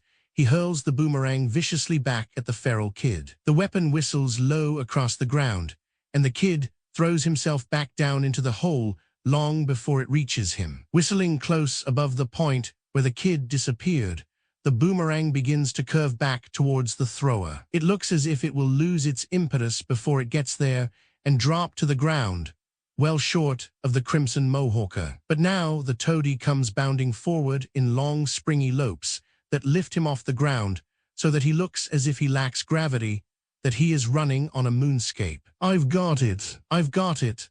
And then he is leaping effortlessly into the air, his outstretched hand reaching for the spinning boomerang and closing around it. To those who are closely watching the maneuver, it might seem that a number of tiny stumpy objects are flying through the air, which is very strange because there had been nothing there before. Then the toady has fallen onto his knees and is looking in surprise, then dismay at a hand that has suddenly become fingerless. When the marauders realize what has happened, a ripple of laughter runs through them. The Crimson Mohawker is caressing the dead youth, hugging him close to him, crying out, pleading, exhorting, as if the youth could be harried back to life. Then, with a bellow of rage, he throws the youth away from him and leaps up onto the humongous vehicle. He hits the ignition, and the big engine revs ferociously. "Enough talk," he screams. "I'm going in." Suddenly, before he can get the vehicle moving, a pair of powerful arms have grabbed him from behind, lifting him bodily from the seat. Then the humongous reaches over and cuts the ignition. "Not the way to do it, Wes," he hisses, still holding the Mohawker in a vicious grip. "I know how you feel. I understand. We're always losing someone. Now be still, my dog of war. Leave it with me." "Losers wait," Wes growls, his body rigid with hatred, with the need for revenge. "Do it my way," the humongous coaxes, appeals to reason and patience. "Fear is our ally. You'll see. You'll still have your revenge, but later." It seems Wes is paralyzed. His lips move, but nothing comes out. The humongous, Grand Inquisitor, master of the vermin, reaches forward past the immobile Wes and flicks on the PA system. He picks up the microphone and speaks into it, almost caressingly. His voice lifts and carries across to the compound. "There has been too much violence, too much pain. None here are without sin." Almost sorrowful, then brightening, offering some hope. "But I have an admirable compromise. If you listen to me, you will hear the wisdom of what I have to say." A pause to allow these generous words to sink in, then, "Give me your gasoline, and I will spare your lives." Now, what can be more reasonable than that? Walk away from here. That's the chance I am offering you. I will give you safe passage through the wasteland. Just walk away from here, and there will be an end to the horror. Holding Wes back against the seat, the humongous turns on the ignition and swings the vehicle to face the way it had come. "I'll give you time to decide," he cries. "One full day. That's all you have. One whole day." From the compound walls, they watch as the humongous leads his horde of marauders back to the rise over which they had emerged only a short time before. With an air of concentration, Max is working on the lock of the manacles with a small file he has managed to produce from his pocket. Leaving a trail of blood from his fingerless hand, the toady staggers across to Wes's bike and tries to start it. Finally, with his one good hand, he manages to get the machine started, then weaving, swaying, somehow, miraculously, keeping himself upright, he follows the procession as it disappears over the rise. A tow truck swings in and stops beside the body of the Golden Youth, which is unceremoniously dumped into the back by the two skinhead marauders who have been dispatched to collect it. As the convoy rumbles away, the feral kid darts out of his hiding place to retrieve his killer boomerang, then scurries back to his hole. The quiet man looses an arrow after the retreating marauders, but it is more a gesture than anything else, and the arrow falls well short. "We'll never walk away," he says quietly, bitterly. "Never." The big woman, Rebecca, puts her hand on his shoulder. Her eyes are red with weeping. "You fool, it's our only chance." She turns to the others. Max is still quietly working away on the manacles with his file. Rebecca appeals to the crowd. "It's so simple, isn't it? We trade the gas for our lives." The warrior woman doesn't agree. She shakes her head. Her eyes are flinty. She is a true Amazon. "No, we've worked too hard to give up now." "I say no, we stay." Another man steps forward. He has powerful, dirt-ingrained fingers. "If we walk out of here, they'll slaughter us. They'll turn us loose and run us down for sport." "How can you be sure of that, Zeta?" Big Rebecca demands. "The only thing you know about is farming." She looks past him to the crowd that is pressing in around her. She has an audience, this large woman, and she plays up to it. She raises her voice. "Don't listen to them. It's bad enough the lunatics are running the asylum. Don't let M throw away the key." Other voices take up the challenge. People are shouting over each other, trying to make themselves heard. And in the meantime, while the argument rages, Max is forgotten. He has managed, with some deft fiddling, to unlock the manacles. With a small but pleasing click, the lock has sprung open, and now one manacle is hanging free from his wrist. Beneath him, now that the danger has passed for the time being, the feral kid has emerged from his hole and is carefully wiping his boomerang. From his pocket, Max takes out the hurdy-gurdy he had found on the bloated corpse of the rig driver and turns the handle. The first few notes of Happy Birthday tinkle out. The feral kid looks up curiously. Max turns the handle faster. The kid grins. He likes it. Max plays it even faster, and the kid laughs. Max slips the hurdy-gurdy back into his pocket. The kid returns to his boomerang. Close by, the argument is still raging between the people who want to take up the humongous offer and those who want to stay. Angry voices carry throughout the compound. Then the curmudgeon is pushing his way through the crowd, packed and ready to go, carrying a Gladstone bag, a bundle under the other arm, an ancient World War Roman II helmet on his head, and in a straight line on his chest, a row of tarnished medals with faded ribbons. "I'll talk to this humongous. It will be all right." He makes a wheezing sound. He won't hurt an asthmatic old man. The lusty girl is by his side, her breasts firm and ripe, nipples pushing against the thin fabric of her shirt. The mechanic dangles above her. "I'm sure they'll find a use for you," he tells her. "Oh boy," the lusty girl shrugs this off. "I'd rather be on my back alive than on my back dead." "He promised us safe passage," Big Rebecca points out. "He gave his word, and just suppose he keeps it." It is a new voice, strong, commanding, and all eyes turn up to Papagallo standing on the battlement above them. "Suppose he keeps it, and we walk out of here with our lives. What happens then? Have any of you, those of you who want to take up his offer, have you thought about what's likely to happen then? Do we just spend the rest of our days wandering the wasteland? Do we become savages?" He gestures towards the marauders' camp. His body looks to be packed with tension. Just like them, his hand drops, and his voice loses some of its harshness as he goes on. Sure, it's tough. I know it's tough. But do you think we're the first men, since the world began to face brutality of some sort or another, to be afraid? It's happened before, of course it has. And now that it's our turn to make a stand, what do we do? Do we sink back into the dark ages? Is that what you want? You didn't want that once. Don't listen to him, someone shouts from the crowd. He's pissing in the wind. Papagallo holds up his hand for silence. He is determined to be heard. I made one mistake, and that was that I thought we could survive here. But now I know we can't. But there's one thing we shouldn't forget. Compellingly, he points to the fuel tanker that is propped up next to the cracking plant. That's more than just a tank of gas, you know. That oil is our lifeline to a place where we'll be beyond the reach of these vermin on machines. That tanker will take us to a place where we can start all over again. There is a murmur of protest. One voice rises above the others. That's 2,000 miles away, so what do we do? Drag it there. Papagallo nods grimly. If we have to, yes, there's always a way. But the first step is to defend the fuel. I won't surrender it to anyone. I'll leave them nothing. That I promise you. Big Rebecca gives a contemptuous snort. Words, she exclaims. Just words. You're going to die for a dream. Wrong. The warrior woman brandishes her bow, her expression defiant. We're going to fight for a belief. I'm staying.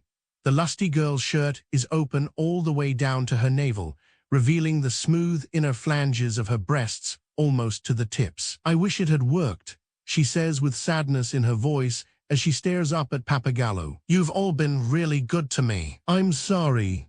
She moves across to where the curmudgeon and Big Rebecca are standing, so aligning herself with one of the two divided groups that are beginning to form. The mechanic's assistant begins to push the mechanic's contraption towards the group, but the mechanic, convulsing that part of his body that is functioning, grabs hold of the catwalk with his powerful hands and refuses to budge. The assistant shrugs and walks away, and it is the quiet man who wheels the mechanic across to the group that has formed itself around Papagallo. Of the two groups that have formed, Papagallo's is the smaller. The majority of the camp is ranged against him. Hey, their faces turn up to the battlements from where Max has called down to them. When he sees he has their attention, he goes on. 2 days back, I saw a vehicle that would haul that tanker. So if you want to get out of here, you'd better talk to me.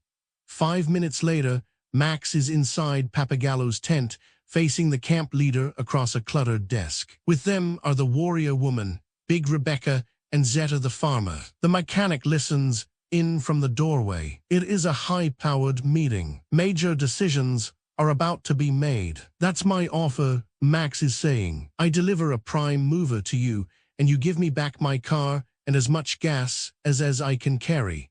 Zeta the farmer is looking doubtful. We lost 8 good people this morning, he says. What have you got in mind? Ignoring him, Max looks straight at Papagallo across the desk. I need 5 gallons of diesel and a gallon of high octane. There is a brief quizzical silence, which Max breaks by saying, think of it as a down payment. The warrior woman makes a disbelieving sound. And that will be the last we'll ever see of him. But Big Rebecca shrugs offhandedly. What have we got to lose? She asks. Chapter 7. The night is heavy, very black, as Max moves silently out of the camp, squeezing out through a hole in the wall, then taking the pole with the 4 jerrycans of gasoline secured to it. He hoists it up over his shoulders. His boots have been wrapped in rags. Soundlessly, with the dog at his heels, he moves off across the bridge of wrecks that had been put there by the Mohawk bikers the previous day. From the camp, he is watched until he is swallowed by the darkness. The heavy load on his shoulders is weighing him down as he steps up out of the ditch. He is well out of range now of the searchlights that rake the wilderness from the compound. Ahead of him, some distance away, the marauders' campfires flicker against the night sky. Cautiously, Max moves close to them over the uneven ground. Laughter and shouting drift across the dark, treacherous space that separates Max from the nearest of the fires. It seems to take an age,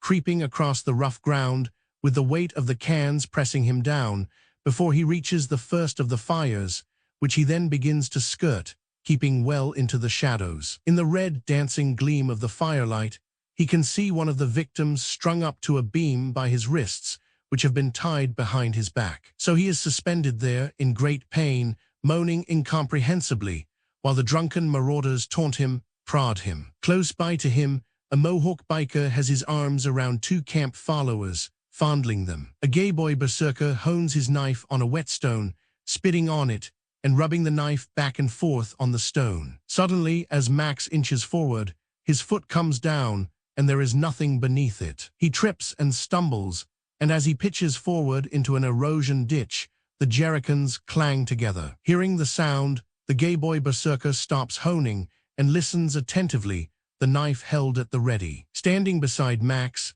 the dog's upper lip draws back over its teeth in a silent snarl as the gay boy berserker lifts himself from his haunches and moves out to the edge of the camp, his eyes searching the darkness. He moves closer to where Max is lying in the ditch. Then, abruptly, from close behind Max, there is a loud and sharp barking sound. Max looks up and sees the feral kid squatting on a rabbit warren, his head back, barking then howling like a wild dog. On the other side of the ditch, with the light of the campfire behind him, the gay boy berserker mutters a curse, then picking up a stone, throws it in the direction from where the barking had come. With another curse, he turns and stomps back into the circle of firelight. The feral kid beckons Max to follow him. The kid is moving in and out of the darkness in front of him.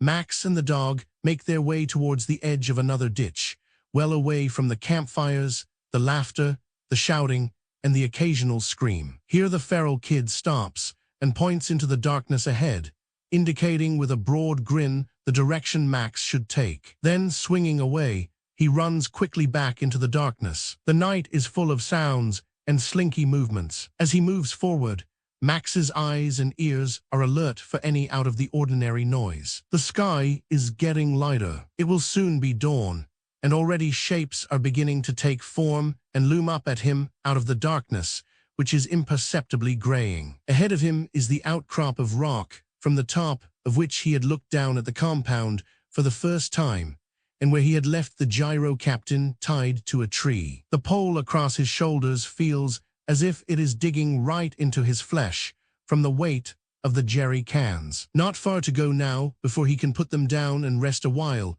get his breath back. Perhaps he sensed something was wrong before he actually reached the top. It was too quiet, too still, and now standing at the top of the outcrop, he can see that what he had possibly been harboring as a suspicion, becoming stronger as he neared the top, is confirmed now as he looks around and takes stock. He sees the empty dog food can and the freshly dug hole where the tree stump had been. He smiles grimly and shakes his head as he sees the heavily scored trail that leads down the hill from the far side. At least he won't have any trouble tracking down the fleeing gyro captain, still chained to the tree. The sun is up, and Max is already beginning to feel its heat deflected sharply from the dazzling expanse of a clay pan, when from a crest at the edge of the pan, they see the captain about 100 yards ahead, staggering as he drags the weight of the tree stump behind him. The dog growls. The captain, hearing it, stops.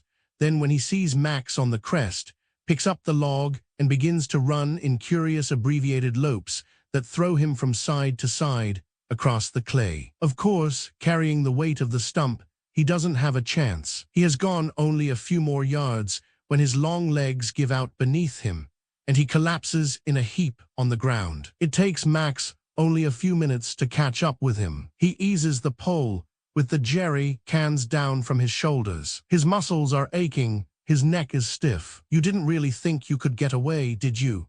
The captain is panting, and there is a look of resignation in his eyes. "I nearly made it, though," he says breathlessly. He raises one hand and points vaguely over there, beyond those dunes. "Not too far away." "Oh shit, why did you have to happen along now?" Max keeps the gun pointed at him. "Come on, we've got things to do. We can't sit around having a chat. Now to get you loose from that tree trunk, that's the first thing."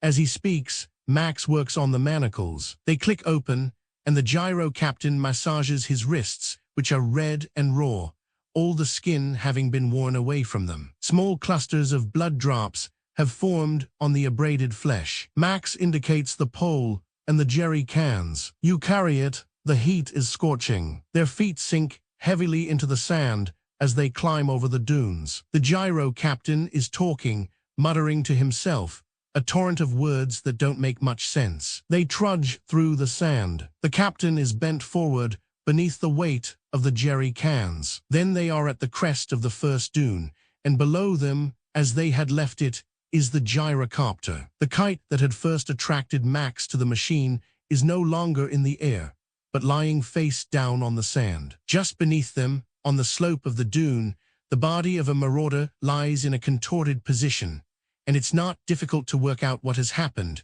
why the marauder is lying there dead. The story can be seen in all its simplicity, tracked out there in the sand, the footprints and the tire tracks of the buggy he had been riding when he had happened across the gyrocopter. Leaving his buggy, he had scrambled down the opposite dune to the gyrocopter.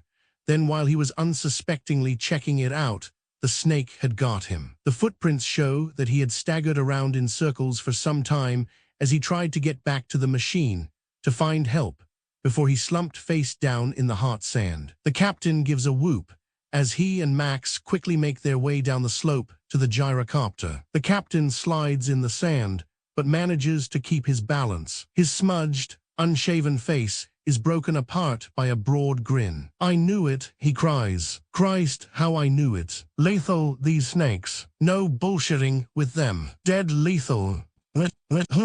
Born killers. The snake's fangs, my brains. Lethal, oh no, oh shit." He finishes weakly, staring down at something on the ground beneath the gyrocopter. Coming up beside him, Max sees that it is the snake, dead, its triangular head squashed to a pulp. The captain lowers the load from his shoulders, then picking up the snake, begins to skin it with the knife he has taken from his pocket. He glares at Max with red-rimmed eyes. "Don't you think you're gonna get any of this?" he growls. "Because you're not. It was my snake. I found it, and I trained it. Now I'm gonna eat it." Keeping the gun trained on the captain, who continues to peel the skin away from the snake with his knife, Max kneels down beside the marauder's body and proceeds to go through his clothes systematically, pulling out a necklace of spark plugs, bolts, teeth, and 2 old shotgun cartridges. "Whatcha get?" Without answering, Max picks up the 2 shotgun cartridges. One of them crumbles apart in his hand. The other is dog-eared and remains intact. The gyro captain watches him as he breaks open the shotgun and pushes the dog-eared cartridge into one of the empty barrels. The captain's eyes widen. "You bastard," he growls. "That gun was empty all the time. Jesus, how low can you get? That's really dishonest." Max nods towards the gyrocopter, but the captain stays where he is, keeping a wary eye on the shotgun. "How do we know it's not a dud?"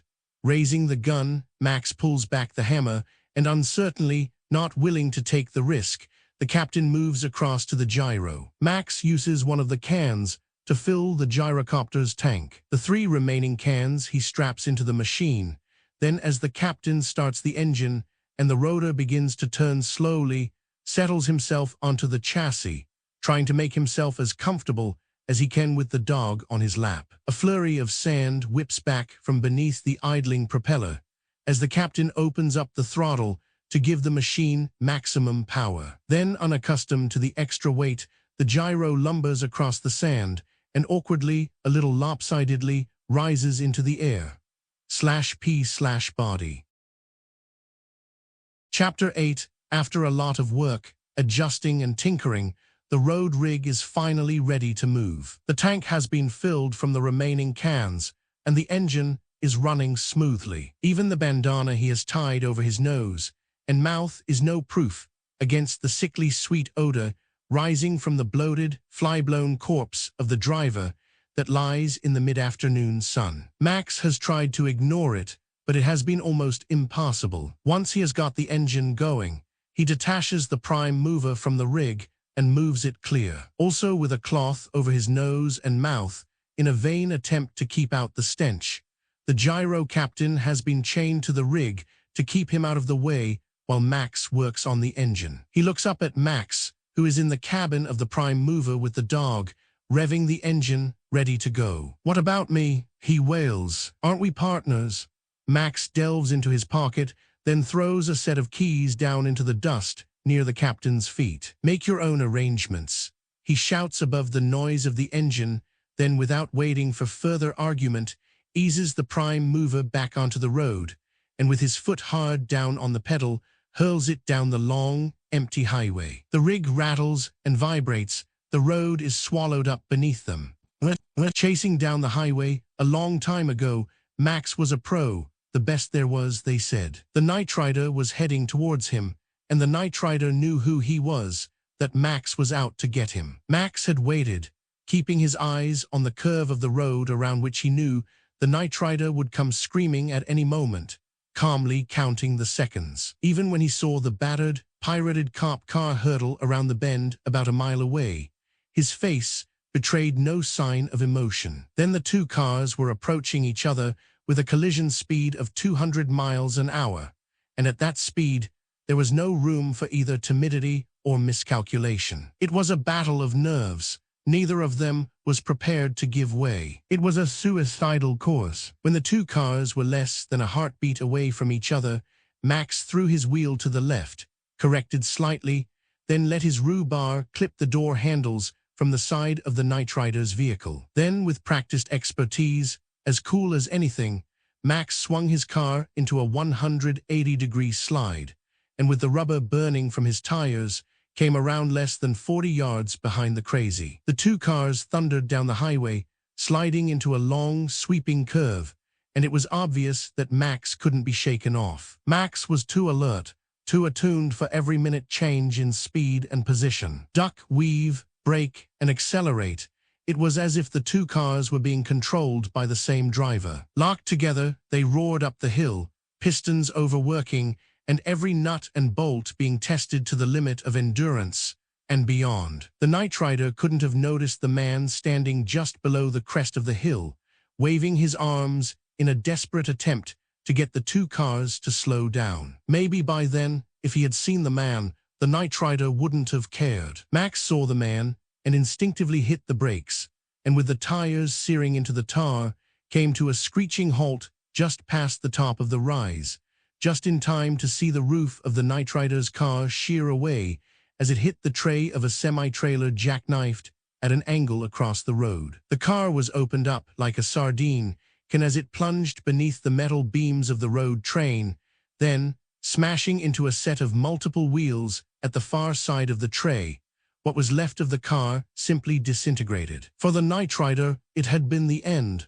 For Max, just the beginning. Now he is racing through this eerie, twisted country back to the compound, with the prime mover he has detached from the abandoned road rig. This is the present. The Knight Rider belongs to the past, as Jesse and Sprague belong to the past. To get the prime mover back to the compound, the engine running as good as new. Reaching the crest of the hill, he can see the pinnacles surrounding the camp away in the distance. He glances at the shotgun on the seat next to him, then pushing his foot right down again, barrels down the road towards the camp. Suddenly, he is aware of another sound rising above that of the engine, a spluttering, coughing sound that seems to be coming from above him. Without slackening speed, Max puts his head out of the open window and cranes upwards to see the gyrocopter coming over the rise behind him, spluttering and coughing, almost out of fuel by the sound of it. He is driving fast. The hot, gritty breeze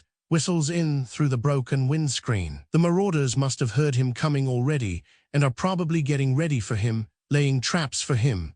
But that doesn't matter. He has to get through, back to the compound. He has to keep his end of the bargain. The rise immediately in front of the compound is just ahead of him. Only a few more minutes now. The gyrocopter is hovering above him, swinging this way and that. Suddenly, there is a dune buggy swinging in across the rugged terrain behind him, drawing up alongside the rear tires of the prime mover. There are two smegma crazies in the buggy. The passenger takes aim with his crossbow, and an arrow thuds into one of the tires, which with a loud, rending report, explodes, and as the vehicle rocks and swerves, Max has to use all his strength to bring it back onto the road. Immediately ahead of him, a bike and sidecar swoop out onto the road from behind a clump of bush. In the sidecar is the familiar figure of the Mohawker with the crimson thatch, Wes, but the prime mover is bearing down on them like a juggernaut, giving them barely any room to move. The huge bull bar strikes the bike and sidecar, shunting them back from the road and hard into the rear of a tow truck set up on blocks, beneath which one of the skinheads is flat on his back, making repairs. The bike and sidecar cannon into it, knocking the blocks out from beneath the truck, which crashes down on top of the skinhead mechanic. In the rearview mirror, Max has a quick, fleeting impression of twitching legs and settling dust, and then the bike and sidecar coming around in a tight circle, the rider's boot prodding the ground in a series of quick jerks as he brings it round. The gyrocopter hovers just above Max, keeping the same speed and keeping well out of the marauder's range. The captain is yelling down at Max. "Watch! Your tires! Turn! Left! Come on, you can do better than that."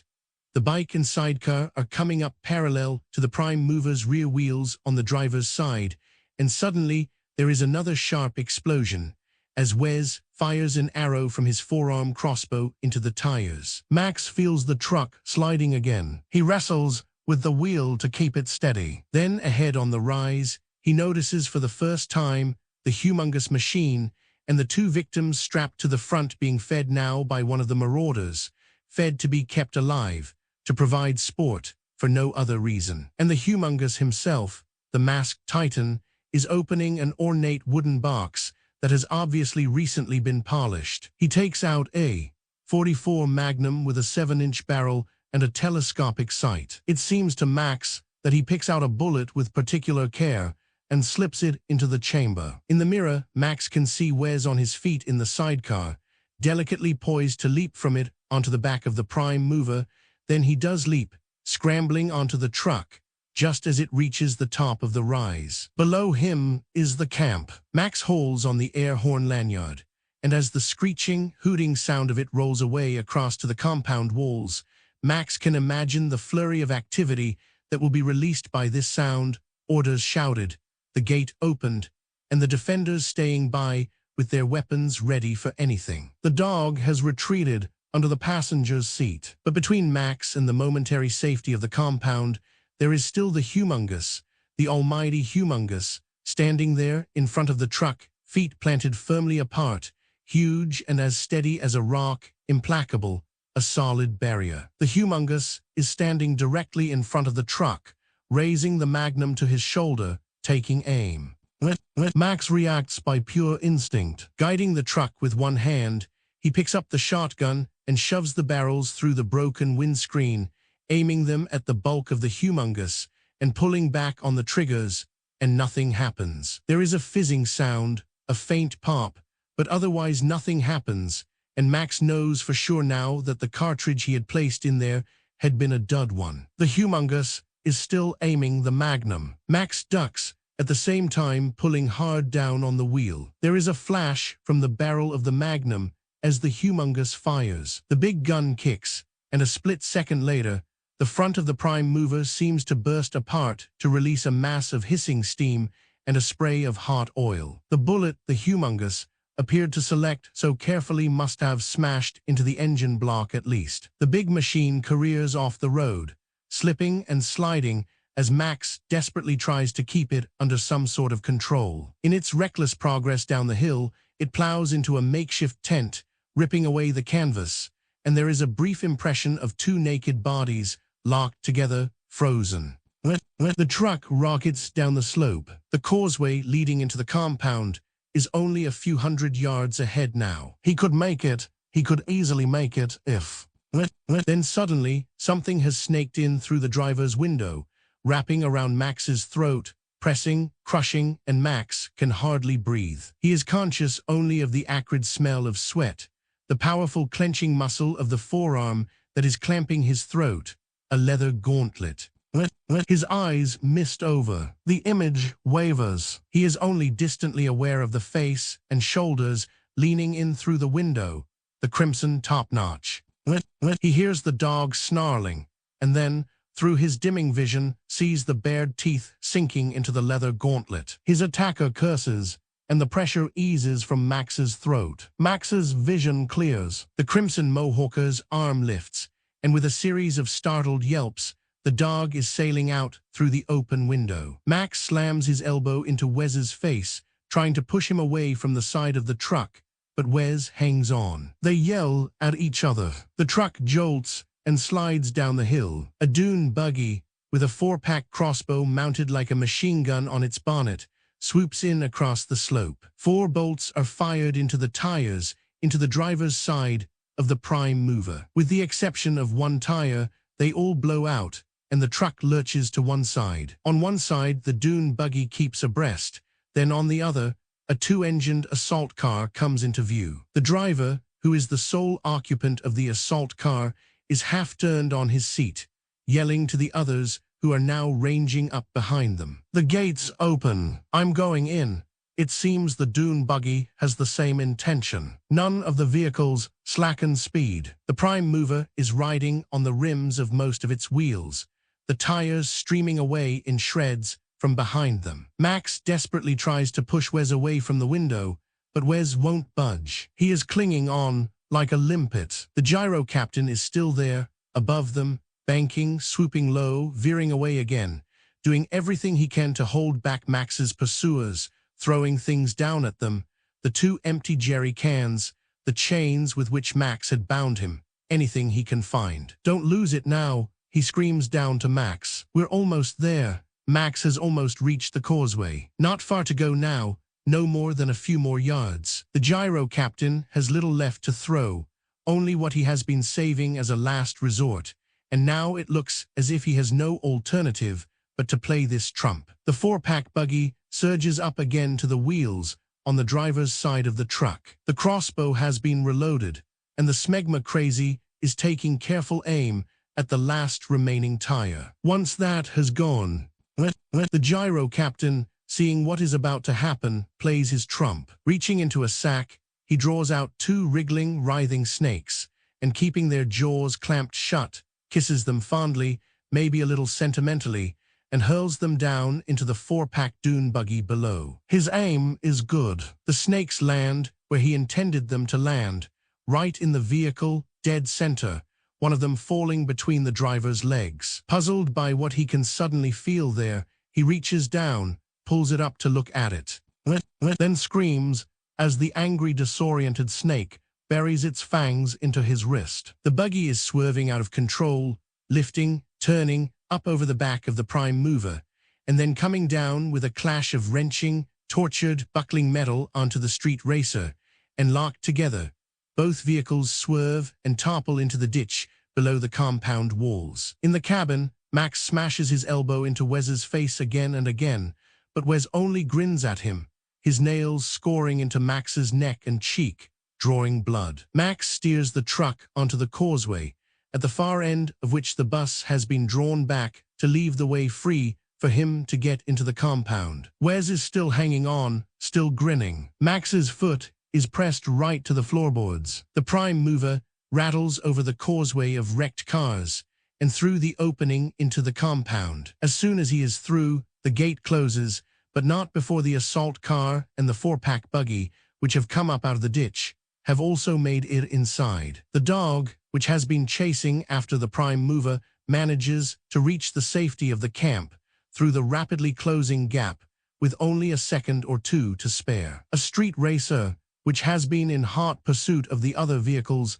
doesn't make it. Skidding to a stop outside the closed gate, the driver looks up at the wall to see a flamethrower being aimed at him from the top. The driver yells and slams the racer into reverse, but not quick enough to avoid the torrent of flame that engulfs it. Black smoke billows thickly up from the retreating vehicle. Inside the compound, the prime mover slides to a halt beneath the catwalk that joins the cracking tower and the cooling plant to the generating hut. With great agility, Wes swings up onto the roof of the prime mover and from there leaps up onto the catwalk, crouching low, moving back along it towards the wall. The two marauder vehicles that have followed Max into the compound screech to a halt. In addition to Wes, there are now 4 marauders inside the camp. Max jumps out of the prime mover to assess the situation. Outside the compound, under the direction of the humongous, about a half-dozen marauders are surging up the causeway on foot to the gate. On the wall, standing at the very limit of the battlement so as to have a better range, Pappagallo aims the flame-thrower with which he has driven off the street racer that is still burning and looses a sheet of flame. The marauders stop and edge back. One of them fires an arrow at the figure on the wall. Pappagallo doesn't see the arrow coming. He has glanced quickly over his shoulder to see what was happening in the compound, and the arrow, quivering as it strikes bone, pierces the upper part of his thigh, catching him unawares, by surprise, and suddenly there is a searing pain in his thigh, and he is tumbling backward, arms waving, crashing to the ground below with such force that all the breath is momentarily jolted from his body. On the catwalk, Wes is yelling to the 4 other marauders who have managed to breach the defenses of the compound. The gate! Open the gate! Mo-o-oov! Max hears the cry and, looking round, sees the 4 marauders heading towards the gate, which, if they reached it unhindered, they would open to allow the humongous hordes to come streaming in, and it would be all over for Pappagallo and the defenders of the camp. Then suddenly, as they are sprinting towards the gate, there is a thud, and it is as if the shaft of an arrow has suddenly sprouted from between the shoulders of one of them. He staggers, throws up his arms, and pitches forward onto his face. Up on the cooling tower, the quiet man reloads his bow. Wes, spinning around to see where the arrow has come from, sees him. In the heat, his crimson top-notch looks like flames. Below, Max makes a long, low tackle and brings down another one of the running marauders. They roll in the dust beneath the pump. The dog barks. The feral kid is dancing on top of the pump, gleefully looking down as a group of the defenders rush in with a variety of makeshift weapons. And as Max moves out of the way, on his feet and running towards Pappagallo, who is lying winded on the ground, they descend on the helpless marauder. The 3rd marauder is brought down by the mechanic, swinging out at an almost horizontal angle from his complex of pulleys and winches, while his assistant mans the other end of the lattice-arm contraption. Up on the cracking tower, Wes and the quiet man face each other. The quiet man is not a killer, but Wes is. The quiet man has his bow drawn right back. Wes waits, his eyes quick, his body tensed. The quiet man releases the arrow, and it misses. It is just what Wes has been waiting for. Catching the quiet man off guard, he leaps forward, his shoulders hunched, his head low, and rams it up into the quiet man's face. Blood streaming down his face, the quiet man reels and staggers. Wes butts him again, then again. The quiet man can't move. There is blood everywhere. Wes pushes him off the cooling platform. The quiet man lands heavily on his back, twists and writhes in agony, obviously very badly injured. Below, the last marauder has made it as far as the bus, but no further. Smashing one of the windows, he is hoisting himself up onto the ledge when, from inside the bus, Big Rebecca plants her foot squarely on his face and shoves him back. The warrior woman finishes the job by leaping agilely down from the battlement and plunging a knife blade into his neck. With the flame flower he has scooped up from beside Pappagallo, Max is climbing the battlements. Outside, a larger number of marauders are coming along the causeway to make a fresh onslaught against the fortress. Tongues of flame leap down at them from the flamethrower Max is aiming. They retreat. Moving like a panther, Wes, the Crimson Mohawker, grabs a cable and swings from the catwalk across to Pappagallo's tent, and sliding down the canvas slope, sprints across the ground to a small pile of old tires. Leaping up onto the tires, he trampolines from them onto a storage tank, from where he jumps onto the tanker of fuel. He looks around for a way to get to the gate, and now finds himself stalemated as the whole camp, spotting him, alerted by the shouts of others, turns to face him. It won't be easy for him now to reach the gate. Then the gyrocopter is coming in at an angle, hovering low, heading straight for Wes, forcing him to duck as it swoops down to land in the center of the compound. An arrow flies into the air close to Wes, reaches its apogee, seems to hesitate for an instant, then drops uselessly to the ground. A steel-edged boomerang whistles past the Mohawker's head, and there's no chance for him now to get to the gate, to open it to allow the others in. Running along the top of the tanker, Wes leaps over the barbed wire at the top of the wall, a massive vault that takes him right across the wall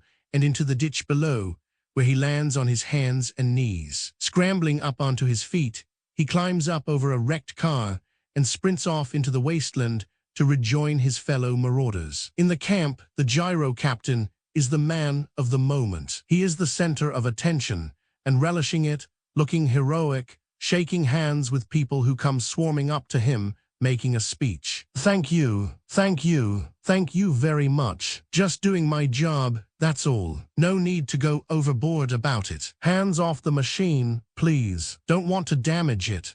The feral kid, hovering at the edge of the group, seems to find this amusing. The curmudgeon comes up to the captain, a sly look on his face. Tell me, son, this machine of yours, speculatively eyeing the gyrocopter, takes 2 people, does it?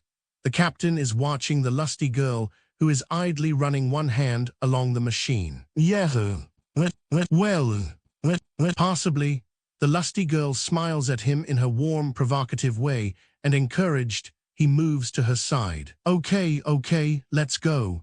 A voice of authority. Papagallo's voice. He is propped up against some sacks at the base of the battlement, bleeding badly from the arrow wound in his thigh. Big Rebecca is applying a tourniquet to his leg, while Zeta the farmer is patiently working the arrow free. Papagallo's face is contorted with pain. We leave tonight. Load the vehicles. The mechanic is examining the prime mover's engine. How is she? Zeta calls across to him. Bodies are being removed, vehicles are being loaded, and there are men working on the tanker. The mechanic lifts his head out from under the bonnet. She took a slug in the guts, through the radiator into the timing case cover, chewed up the teeth in the timing gears.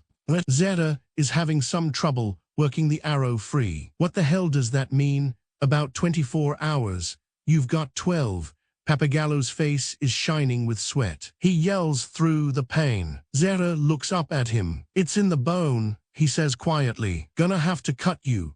The quiet man has been taken to the van, which is the makeshift medical center. The warrior woman makes her way up to the battlement where Max is standing. Look, I want you to know, she says in a subdued voice. I read you wrong. I misjudged you. You came through.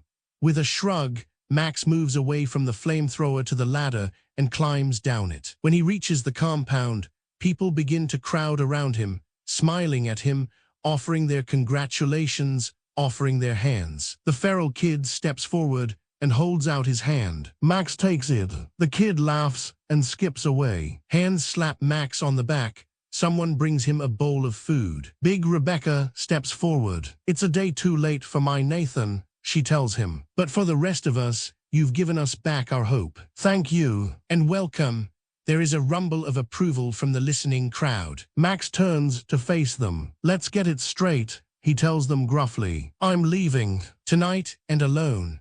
He walks away from them towards the black on black, the nose of which is protruding from the workshop. The crowd watches him in surprise. The feral kid follows him. Suddenly, there is a yell from the battlements, and Max is forgotten for the time being. An ominous drumming sound comes from beyond the walls of the camp. The marauder horde has gathered on the rise again, beating a frightening tattoo on their vehicles. As the camp people watch solemnly from the catwalk, 2 poles are ceremoniously raised and nailed upside down to the poles, which are slowly being brought to the vertical, are 2 of the victims that have been captured that morning. The victims are screaming. The lusty girl trembles, and the gyro captain puts one arm around her shoulder. I know you're afraid, he says, squeezing her a little in a gesture that is meant to be reassuring. But I'll let you into a secret, sweetheart. I'm afraid, too. She nuzzles closer to him and looks up into his eyes. Her breasts are so round, so firm. Our problems must look awful small from up there, she says in a small voice. The captain smiles and squeezes her again. And then, at that moment, sparking out across the barren landscape that separates them, that other voice, the dreaded voice many times amplified, the voice of the humongous. This is the end, do you hear me? The end. No one will get out of there alive. Chapter 9. It is a waiting game. The glow of the marauders' fires flickers against the night sky. The tattoo continues to beat out. The humongous voice drones on and on, monotonously, reciting dire descriptions of death over the intervening distance. A waiting game, a war of nerves. The camp is bustling with activity. The mechanics team are working on the prime mover and the tanker, briefly silhouetted in the showering sparks and the flash of arc welders. Another group are attaching metal aprons around the wheels of the tanker, a barbed wire fence along its sides and defensive shields at the front and rear, making it impregnable. The yellow bus and the other camp vehicles, including the captured lone wolf vehicle, the dune buggy and motorbike, are being loaded. Bathed in the strong glare of the camp searchlight, the burnt-out wreck sits in the center of the causeway. Away from the lights, the gyro captain and the lusty girl make their way through the tent area towards the gyrocopter. The captain is carrying 2 jerry cans.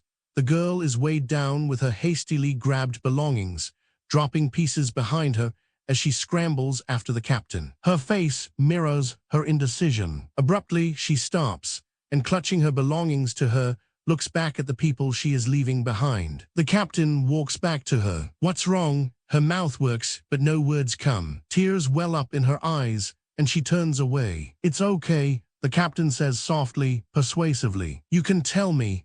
The words come now with difficulty. All wrong. Sneaking away. I thought you wanted to go. I did. You were scared, frightened. I am. Terrified. So what are we waiting for? She turns back to him. Her eyes are still brimming, and now there is a touch of defiance in her expression. This is shabby. They are my family. The only people I've got, and I can't leave them, not now. She reaches up and touches him lightly on the face. I'm sorry. Picking up the things she has dropped, she makes her way back to her tent. For a long moment, the gyro captain stares after her, then turns towards the gyrocopter. He takes a few steps, then stops and looks back in the direction the lusty girl has taken. He curses softly but pungently, then making up his mind, follows the lusty girl. In the pyramid-shaped workshop, Max is working on the black-on-black. A small siphon pump is transferring fuel from a 44-gallon drum into the pursuit car's tanks. Hearing a noise, Max looks up to see the curmudgeon leading Pappagallo, who is limping heavily into the workshop. Behind them, sparks fly and lights flicker from where the mechanic and his team are working on the prime mover. See, the curmudgeon cries out in triumph, pointing a finger at Max. What did I tell you? He's leaving. Pappagallo's leg is heavily bandaged. His face is pale, and his eyes are shining. He hobbles up to Max. I don't have time for speeches, he says. I need you to drive that tanker. Max shakes his head. I'm leaving. We had a contract. I did my job. End of story. We'll make a new contract. Not interested. I got all I need. I can offer you a future. We can rebuild our lives. You gotta come, Sonny. The curmudgeon breaks in excitedly. Look, from his pocket, he takes out a grubby souvenir postcard pack, which he unravels in front of Max's face. It bears the heading Greetings from the Sunshine Coast. This is where we're going. 2,000 miles away. Bloody paradise. Fresh water, plenty of sunshine, and nothing to do but breed. With another shake of his head, Max returns to the engine of the black-on-black. No, thanks. What is it with you? Pappagallo demands, and when Max doesn't answer him, come on, what are you looking for? Max still doesn't reply. Pappagallo grips his shoulder. Nothing, Max says reluctantly. Pappagallo is standing very close to him. You happy out there? Wandering, one day blurring into the next, so that you can't tell them apart. Look at yourself. You're nothing, a scavenger, a maggot. Max moves away, and Pappagallo follows him. Tell me, what's your story? What burnt you out? Kill one man too many. Seen too many die. Did you lose someone? two bodies on the road, the sound of the motorbikes receding into the distance. Max looks away. Pappagallo catches the involuntary flicker of the other man's eyes. Is that it? You lost someone? Max pushes past him. He doesn't want to talk, to think. But Pappagallo is on to something. He is like a terrier with a bone. So what? You think that makes you so special? You think you're the only one who has suffered? It's happened to all of us here. We all have our reasons for being here, our own stories, and none of it is very pretty. But no one has given up. We're still human beings, struggling, dreaming. But you're a dead man. With a gesture of disgust, Pappagallo turns and limps to the door, followed by the curmudgeon. Max watches them go, then with a shrug, slides under the car, where, connecting a string of wires and fuses to the switch box and then to the fuel tank caps, he rearms the booby trap. He has almost finished when, suddenly, there is a thud on the roof of the car. Max brings himself out from under the car and stands up. Inside the car, the feral kid has thrown his belongings into the back and is settling himself in the dog seat. He has found the hurdy-gurdy and is turning the handle. The tinny notes barely make an impression in the silence. Max looks up at the maze of pipes in the peak of the pyramid. The kid must have been hiding there all along. Max opens the door of the car and, reaching in, grabs hold of the kid and lifts him out. Throwing his head back, the kid howls and struggles. Max throws him out of the door, then picking up the kid's kit from the back of the car, tosses it out after him. Go on, he yells. Get out. Scat, they let him go. They can't stop him, and no one makes any attempt to do so, certainly not Pappagallo, who sits behind his imposing metal desk in the huge tent in which he lives, works and makes his plans, and watches Max's car as it passes the open entrance to the tent. Why let him go? Zeta the farmer queries. Why give him back the vehicle? There is an egg timer on the desk. Pappagallo toys with it. He is an honorable man. He fulfilled the contract. Then who's gonna drive the tanker? I will. Pappagallo flicks the egg timer and watches the sand drain through the narrow glass waist. Max has drawn the bus back from the entrance to the camp and is walking back to his vehicle. He is about to start the engine when the gyro captain materializes from the shadows, followed by the lusty girl. The captain leans in through the open window of the car. Look, I don't agree with them. I don't reckon you're a coward, but I do say you're making a big mistake. He smiles tentatively. You can't split up a great team. You and me together, we're unbeatable. Max nods grimly. I'll see you around. Goodbye and good luck. Starting the engine, he guns the motor and a few seconds later is through the gate, which closes behind him.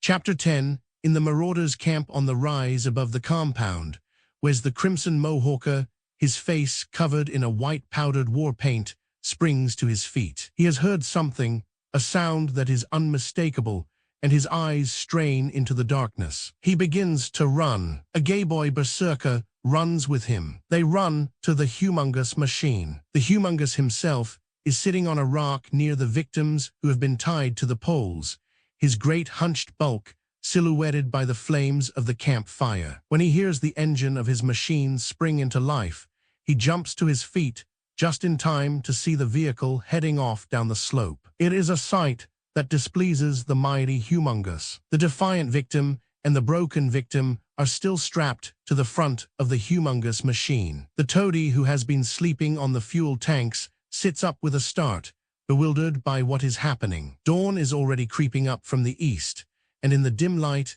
it can be seen that the black-on-black, chased by a tow truck and two dune buggies, has already reached the road, and with the supercharger reaching a high whine, is speeding away from the compound. The humongous machine, with Wes and the gay boy berserker, is coming down to the road at an angle, which will put it between the black-on-black and its pursuers, and its great reserves of power will ensure that it keeps to the lead just behind Max, will steadily gain on Max. As they draw up to the black-on-black, Wes shouts to the gay boy berserker, who, in response to the order, slides in beneath Wes to take over the wheel, while Wes clambers forward onto the front of the vehicle. The roar of the two vehicles is deafening. Buffeted by the wind, Wes holds on to the vibrating framework of the machine. The gay boy berserker reaches down beside him and rests his hand on a toggle switch next to 3 gas bottles marked nitrous oxide.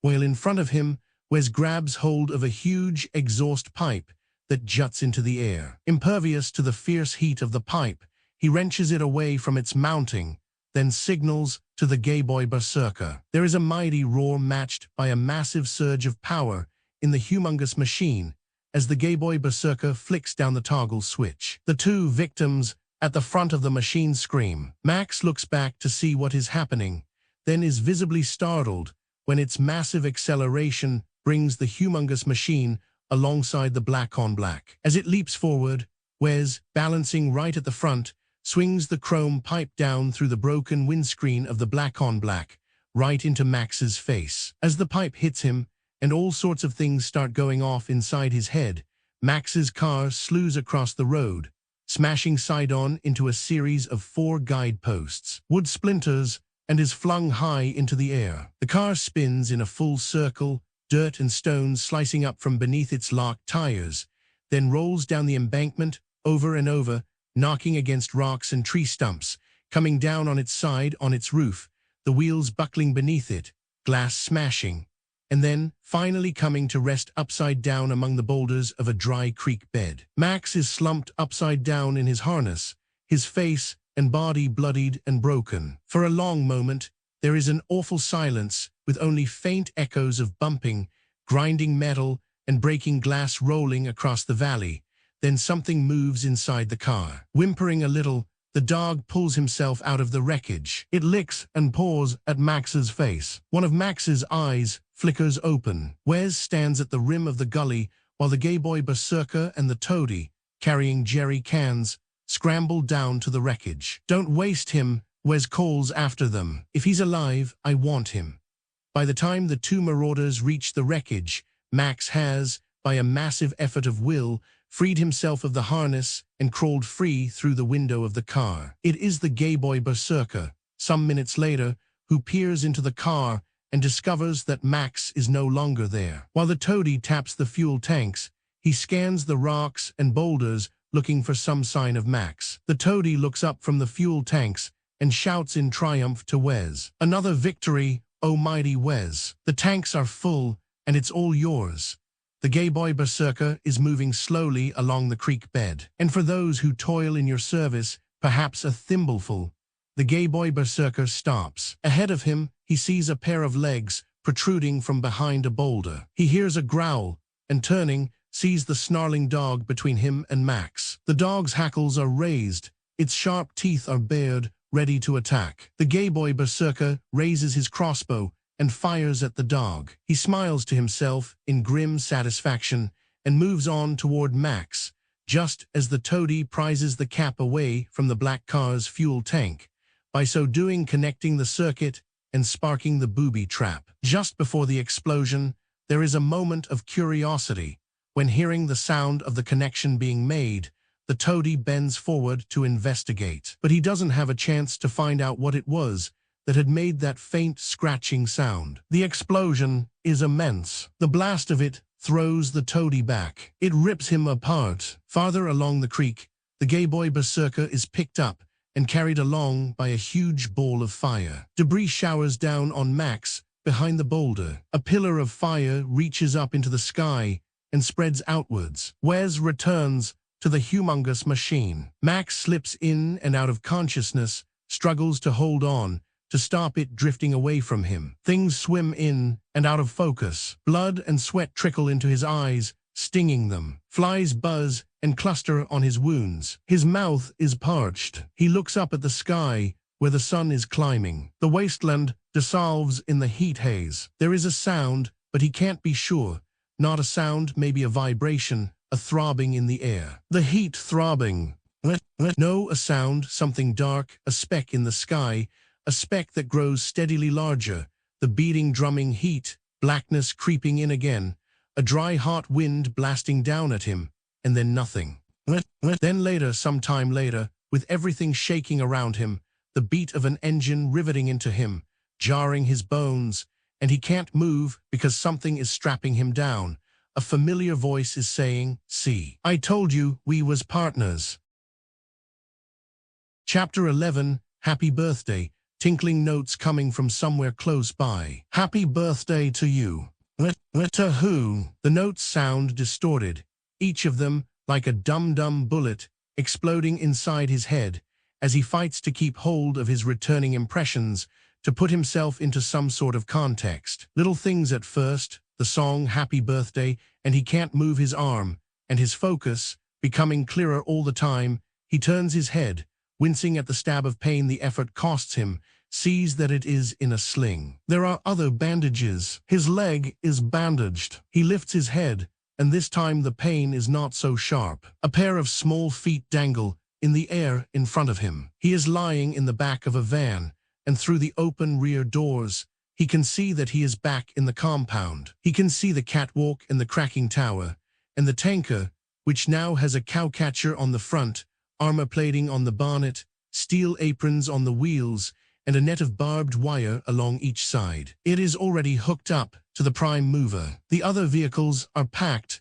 and ready to go. There is a crowd of people in the center of the compound. The gyrocopter, that was how he had been brought back to the camp. They must have seen the smoke of the explosion from the camp, and the gyro captain had come to fetch him. The music stops playing, and the dangling feet are replaced by the grinning upside-down face of the feral kid. In the center of the compound, Pappagallo is addressing the assembled camp occupants. His voice carries across to Max in the medical van. "You all know what to do. You all know your positions. I'll be driving the tanker."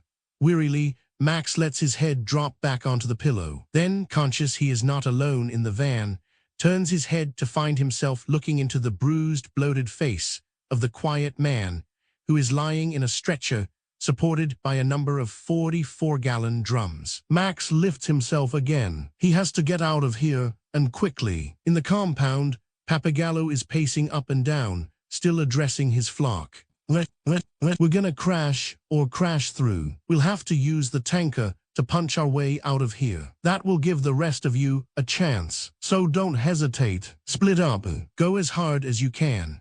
The feral kid, wrapped in all his animal furs, comes into the van and watches Max struggling to haul himself out of the vehicle. He picks up Max's equipment belt and hands it to him. 200 miles north, Pappagallo continues, "There's a bridge at Powder River. If we make it, that's our rendezvous. Give us until sunset. If we haven't made it by then, keep going."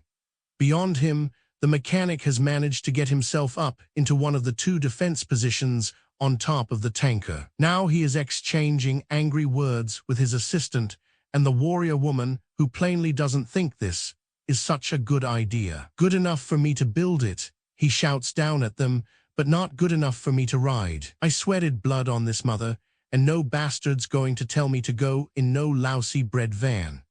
Kicking his framework contraption of wires and pulleys away, he settles in behind the steel plate of the defense position. No one, it seems, will move him from there. Max has managed to get himself out of the van. Grim-faced and with blood seeping through the bandage on his leg, and followed by the feral kid who is carrying his kit over his shoulder, he limps towards the group in the center of the compound. One by one, as they become aware of his presence, their murmuring dies away, and they turn to silently watch him approach. Max stops, and swaying slightly on his feet, stares at Pappagallo. He is feeling quite weak. "If it's all the same to you," he says, "I'll drive the tanker." Pappagallo shakes his head. The offer is closed. Too late for deals, but Max is adamant. "I'm not looking for a deal. I want to drive that tanker." Pappagallo is looking at him closely, assessing him. "Why?" Max moves close to him. "Take my word for it," he growls. "I have to drive that tanker." "Look at him," Zeta the farmer shouts from the watching, listening crowd. "His leg, he can't even change gears." "That's right," Pappagallo nods thoughtfully. "You're a mess, I know," Max says somberly, "but I'm the best chance you've got." Pappagallo studies Max for a long moment, then with a shrug that might suggest he has no real choice in the matter, hands Max back his shotgun and 6 fresh cartridges. He turns to face the crowd. "Wind 'em up," he calls to them. "Let's get on with it." The pump has stopped. The vehicles are brought into position. Outside the compound, the marauders have formed an arc beyond the causeway. At the center of this arc is the humongous machine, with the humongous behind the wheel, one end of a short metal leash wrapped around his fist, the other end of which is attached to a collar around Wes's neck. The collar bites into Wes's neck. As with teeth bared, he strains at the leash like a wild animal that has just been captured. The two victims, lashed to the front of the machine, have their heads hooded. Pappagallo has taken over the lone wolf vehicle. He is wearing a gauntlet crossbow taken from one of the marauders who had raided the camp with Wes, and is pulling on a helmet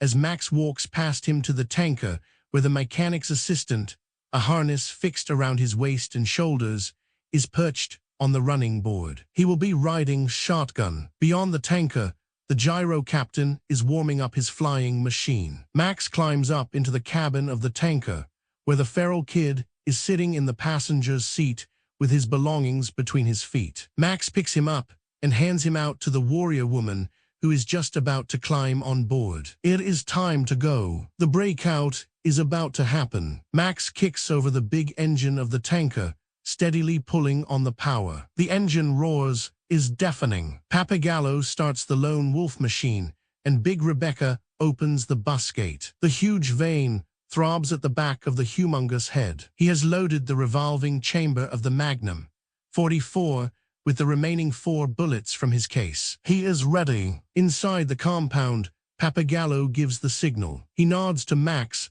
and flicks down the visor of his helmet. Max puts the tanker into gear, and it gives it all the power it is capable of mustering. On the causeway beyond the open gate is the burnt-out wreckage of the marauder machine. The tanker breaks out of the compound first, with the lone wolf machine close behind it. The tanker plows into the burnt-out wreckage, knocking it off the causeway into the ditch. The humongous raises his weapon and takes aim at the oncoming tanker, which is putting on even more speed as it thunders across the causeway. Behind it, the gyrocopter swoops low over the wall of the fortress and heads for the arc of marauder vehicles in front of the causeway. Leaning out of the machine, the captain drops 3 lighted petrol bombs on one end of the line of cars below. They fall on and around a street racer, which, with a great whooshing sound, explodes into flames. In the tanker, Max bears down on the burning street racer. The lone wolf machine is close behind him. In his path are 2 bikes and a dune buggy. The humongous has the tanker squarely in the sights of his Magnum now. He fires. The bullet strikes the protective plate mounted on the front of the tanker, denting it, but causing no damage other than that. With the sound of crumpling, tearing metal, the tanker plows into the 2 bikes, crushing them beneath its massive wheels. The humongous fires again, and there is another dent on the plate. The dune buggy is desperately trying to get out of the way of the charging tanker, but is not quick enough. The tanker hits it, smashes it, and hurls it to one side. The humongous fires his 3rd shot, and again the result is no more than a dent in the plate. The tanker hits the burning street racer and shoves it contemptuously to one side. Max has broken through the cordon. The gyrocopter has circled and is coming in again. The captain has more bombs to drop. He leans out of the aircraft, holding the bottles. The humongous sees the gyrocopter coming in low, and raising his gun, takes quick aim and fires. The bullet pierces the right rudder pedal. The gyro captain yells and looks down at what is left of his right foot, now no more than a mess of blood and gore. Max has reached the road. He sees the gyrocopter banking away towards the horizon. Then behind him, coming over the rise, the humongous vehicle in the lade, the marauder horde after him in hot pursuit. They are already harrying Pappagallo in the lone wolf machine. Held on by his harness, the mechanic's assistant is firing arrows at the pursuers who are steadily gaining on the tanker. On top of the tanker, the warrior woman and the mechanic are preparing to fire their own weapons. At the rear, Zeta the farmer is holding a petrol bomb, ready to throw it into the marauders as soon as they come within range. From the compound, the remaining vehicles are already spreading out into the wasteland. Some of the marauder vehicles spin out to chase them, and others, peeling away from the main chase, are heading back to the camp in the quest of what loot they might find there. Two of the vehicles are already inside the compound, screeching to a halt in the center, when suddenly the world caves in, everything turns black. There is a massive flash, then a series of rolling explosions, debris raining down a great distance around the camp that the departing defenders preferred to destroy, along with everything they had been unable to take with them, rather than leave to the mercy of the humongous and his army of vermin. Black smoke billows thickly across the sky. The pursuers have caught up with the tanker, swarming around it like flies to a piece of rancid meat. Leading them are a tow truck fitted with a 4-pack and 2 street racers. In his machine, the humongous gives the leash a sharp tug, which pulls Wes's face up alongside his. "Now, go! Finish him!" He pulls the metal links of the chain apart. Tearing the collar away from his neck, Wes leaps from the humongous machine onto the back of the tow truck, which is running abreast. The tow truck accelerates and draws up to the tanker on the driver's side. From the top of the tanker, both the mechanic and Zeta, the farmer, throw petrol bombs down at the first of the street racers. The bottles smash on the bonnet, flames lick along the top of it, and then the car explodes. Swerving in front of the tow truck, it leaves the road and crashes into another street racer on the wasteland below. In the lone wolf machine, Papagallo has been forced off the road and is being chased by 3 marauders. They swing around the 2 burning vehicles. One of the marauders is shunting the lone wolf car ahead of it with a series of bangs and thuds. The tow truck is drawing up on Max. As it creeps up into his range of vision, Max glances across to see Wes standing on the rear of the truck, swinging a grappling hook at the end of a long line, bracing himself, keeping his balance. And then he throws the hook, which snakes through the air towards the cabin of the tanker. Max ducks as the hook comes in through the open window of the cabin and catches on the door. The tow truck swings away from the tanker, and the line tightens. The tow truck brakes to a sudden halt, and the door comes away at the hinges, leaving Max an exposed, vulnerable target. The door bumps along the ground in a cloud of dust. A dune buggy comes up past the tow truck to the slipstream of the racing tanker. The smegma crazy riding shotgun is on his feet, also twirling a grappling hook. Crouched down behind his plate, Zeta the farmer fires his crossbow at the smegma. The arrow flies through the caged window of the 4-pack streetcar and lodges in the driver's helmet. The driver pulls off the helmet. The arrow has barely creased his scalp. With all his strength, the smegma crazy hurls his grappling hook up at the tanker. Zeta sees it coming, but is not quick enough to get out of its way. The hook catches him by the leg, then wedges on the lip of the back plate. As the line snaps taut, Max feels the sudden jar and accelerates. With this increased and abrupt strain, the rivets on the rear plate give way, and the whole block, including the aprons protecting the rear wheels, comes away. The dune buggy, with the sudden release of pressure, rolls off the road. Behind the top plate, the mechanic has lit the wick of another petrol bomb and is preparing to throw it. Just as his arm is swinging back, the 4-pack on the tow truck swings up and releases its deadly barbs. 3 of them hit the plate and fall harmlessly away. The 4th hits the mechanic's throwing arm. The bottle drops and smashes on top of the tanker, and the flames spread slowly. The back of the tanker is now left undefended. The humongous speeds towards it, at the same time reaching forward and pulling the hoods from the heads of the 2 hapless victims so they can see the back of the tanker looming up at them. Max's leg is bleeding freely through the bandages. He looks across at the mirror on the passenger's side of the cabin, then curses grimly when he sees Wes's convertible tow truck easing alongside the left rear bogie of the prime mover. Wes takes aim and fires an arrow into the first tire,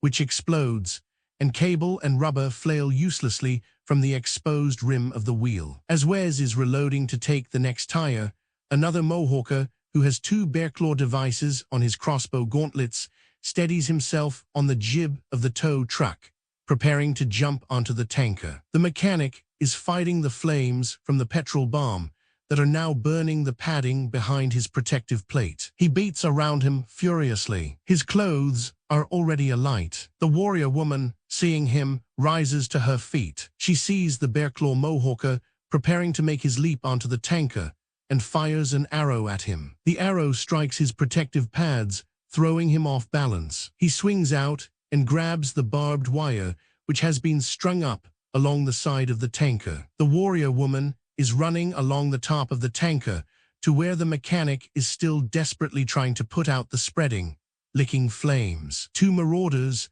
on the driver's side of the tanker fire arrows up at her. One of them hits the protective plate over her kidneys, the other plunges into her thigh. She staggers forward. Wes has reloaded his weapon and fires up at her, his aim straight and true. The arrow plunges into her back, fair between the shoulder blades. She buckles forward into the line of barbed wire and struggles helplessly to free herself from it. Wes is reloading his crossbow again when the lone wolf machine draws up alongside the convertible tow truck. The feral kid throws his boomerang, which strikes Wes on the crossbow gauntlet as he turns and raises it to fire. The driver of the truck, a masked Mohawker, turns his head to see what is happening, just as Pappagallo fires his gauntlet crossbow. The driver screams as the arrow passes through his neck, and the tow truck, now that he no longer has it under control, swerves and bounces off the highway, knocking Wes off balance. The Bearclaw Mohawker, whose hands are clutching the barbed wire on the tanker, and until a moment before had his feet on the tow truck, which was speeding alongside, is left stranded, clinging to the barbed wire. Wes scrambles over into the driver's seat in an attempt to bring the careering vehicle back under control. Bleeding badly, the warrior woman's clothing is caught in the barbed wire, and she struggles to keep herself from blacking out, to bring herself into an upright position, but that is quite impossible. She is hanging upside down from the barbed wire, her head perilously close to the wheels of the truck. Every time her clothing tears, she slips a little closer to the road. The mechanic has managed to put out the flames, reaches down to grab her, and as his hands close around her legs, a streetcar swings in alongside her. Watching in the mirror, Max groans as a gay boy berserker fires another arrow into the warrior woman. She slips further down the side of the tanker, dragging the mechanic down with her. Max is furious. The blood pumps angrily in his temples. Tearing the sling away from his arm, he grabs the shotgun from the seat next to him, then bringing it around across his body, lets loose both barrels at the streetcar. The first barrel blows the bonnet away from the vehicle. The second shatters the windscreen, killing the driver instantly and sending the vehicle in a crazy headlong rush away from the road into an erosion ditch. By pushing the dead driver out of the way and slipping in behind the controls, Wes has brought the tow truck back under control. In the lone wolf machine, Pappagallo draws up beside the tanker, which is roaring down the highway, with the Bearclaw Mohawker hanging desperately onto the barbed wire along the side of it. From the 4 remaining cartridges bunched up in his bandana, Max picks up 2 and hastily reloads the shotgun. The humongous brings his machine up into the slipstream of the tanker. A gay boy berserker clambers over the front of the humongous machine and the 2 victims and leaps onto the ladder at the undefended rear of the tanker. On the other side of the tanker, a Mohawk biker with a pillion rider swings in alongside. Straining upwards, the pillion rider helps the Bearclaw Mohawker swing up over the wire. Once he has managed to get to the top, the Bearclaw Mohawker reaches down and holds the pillion Mohawker on board the tanker. As the pillion rider swings upward, the biker accelerates to the leading set of offside wheels, one of which has already been blown apart. He raises his bow and takes aim at one of the good wheels, but before he can release the arrow, the flying steel belt from the shredded tire catches his arm, wraps viciously around it, and before he even has time to cry out, before he even knows what is happening, he and his bike are dragged beneath the rig. The giant wheels crush both man and machine out of all recognition and spit them out at the back, right under the wheels of the humongous machine. The gay boy berserker, who has come up on the driver's side of the tanker, who shot the arrow into the stricken warrior woman, has made his way along the tanker and now leaps the gap between the tank and the prime mover. Inside the cabin, Max hears the thump and is puzzled by it. Directly above him, on the roof of the cabin, the gay boy berserker braces himself and aims his crossbow down between his parted feet. He fires. The bolt rips through the metal and buries itself in the seat between Max's legs. Max brakes sharply, and the gay boy berserker above him, who is preparing to reload his weapon, pitches forward and falls past the windscreen and out of sight over the front of the tanker. The humongous is close behind the tanker. When the tanker brakes, the machine slams against one corner of it, crushing the broken victim who is strapped to the front. On the roof of the tanker, the pillion mohawker and the bearclaw mohawker also lose their balance. The bearclaw mohawker grabs hold of an outlet valve and steadies himself. But the pillion mohawker isn't so lucky. As he scrambles to regain his balance, he reaches out and clutches one of the exhaust stacks, scorching his hand. He screams, "Let's go," and falls forward. Max is staring at a speck that has suddenly appeared in the sky,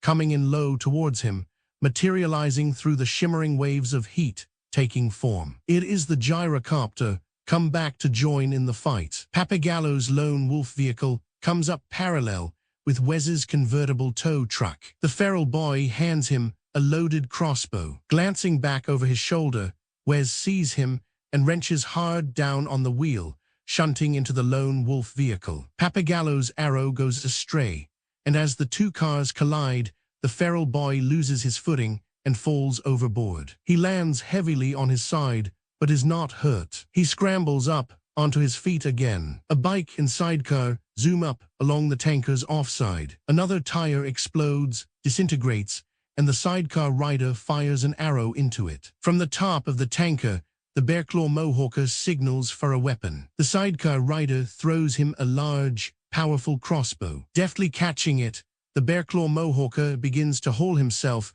onto the roof of the cabin. The sidecar passenger leaps onto the tanker. Max still has his foot down flush to the floorboards. He doesn't know where the next attack will come from. From the humongous machine, which has its nose almost touching the tanker again, a smegma crazy jumps onto the ladder at the rear of the tanker and begins to climb. Wes's tow truck and Papagallo's lone wolf vehicle continue to shunt each other. The feral kid, hearing a sound behind him, turns and is alarmed to see a streetcar and a bike converging on him. He gulps and starts to run. Wes's tow truck is heading straight for an erosion ditch. He brakes and swings the wheel, and locked together, both it and the lone wolf vehicle go into a slide. The machines come apart, and while Wes manages to get his tow truck around the ditch, the lone wolf machine's wheels teeter over the edge of the ditch. The machine comes to an abrupt halt. Max is looking back to see what is happening. A hand comes up over the front bull bar,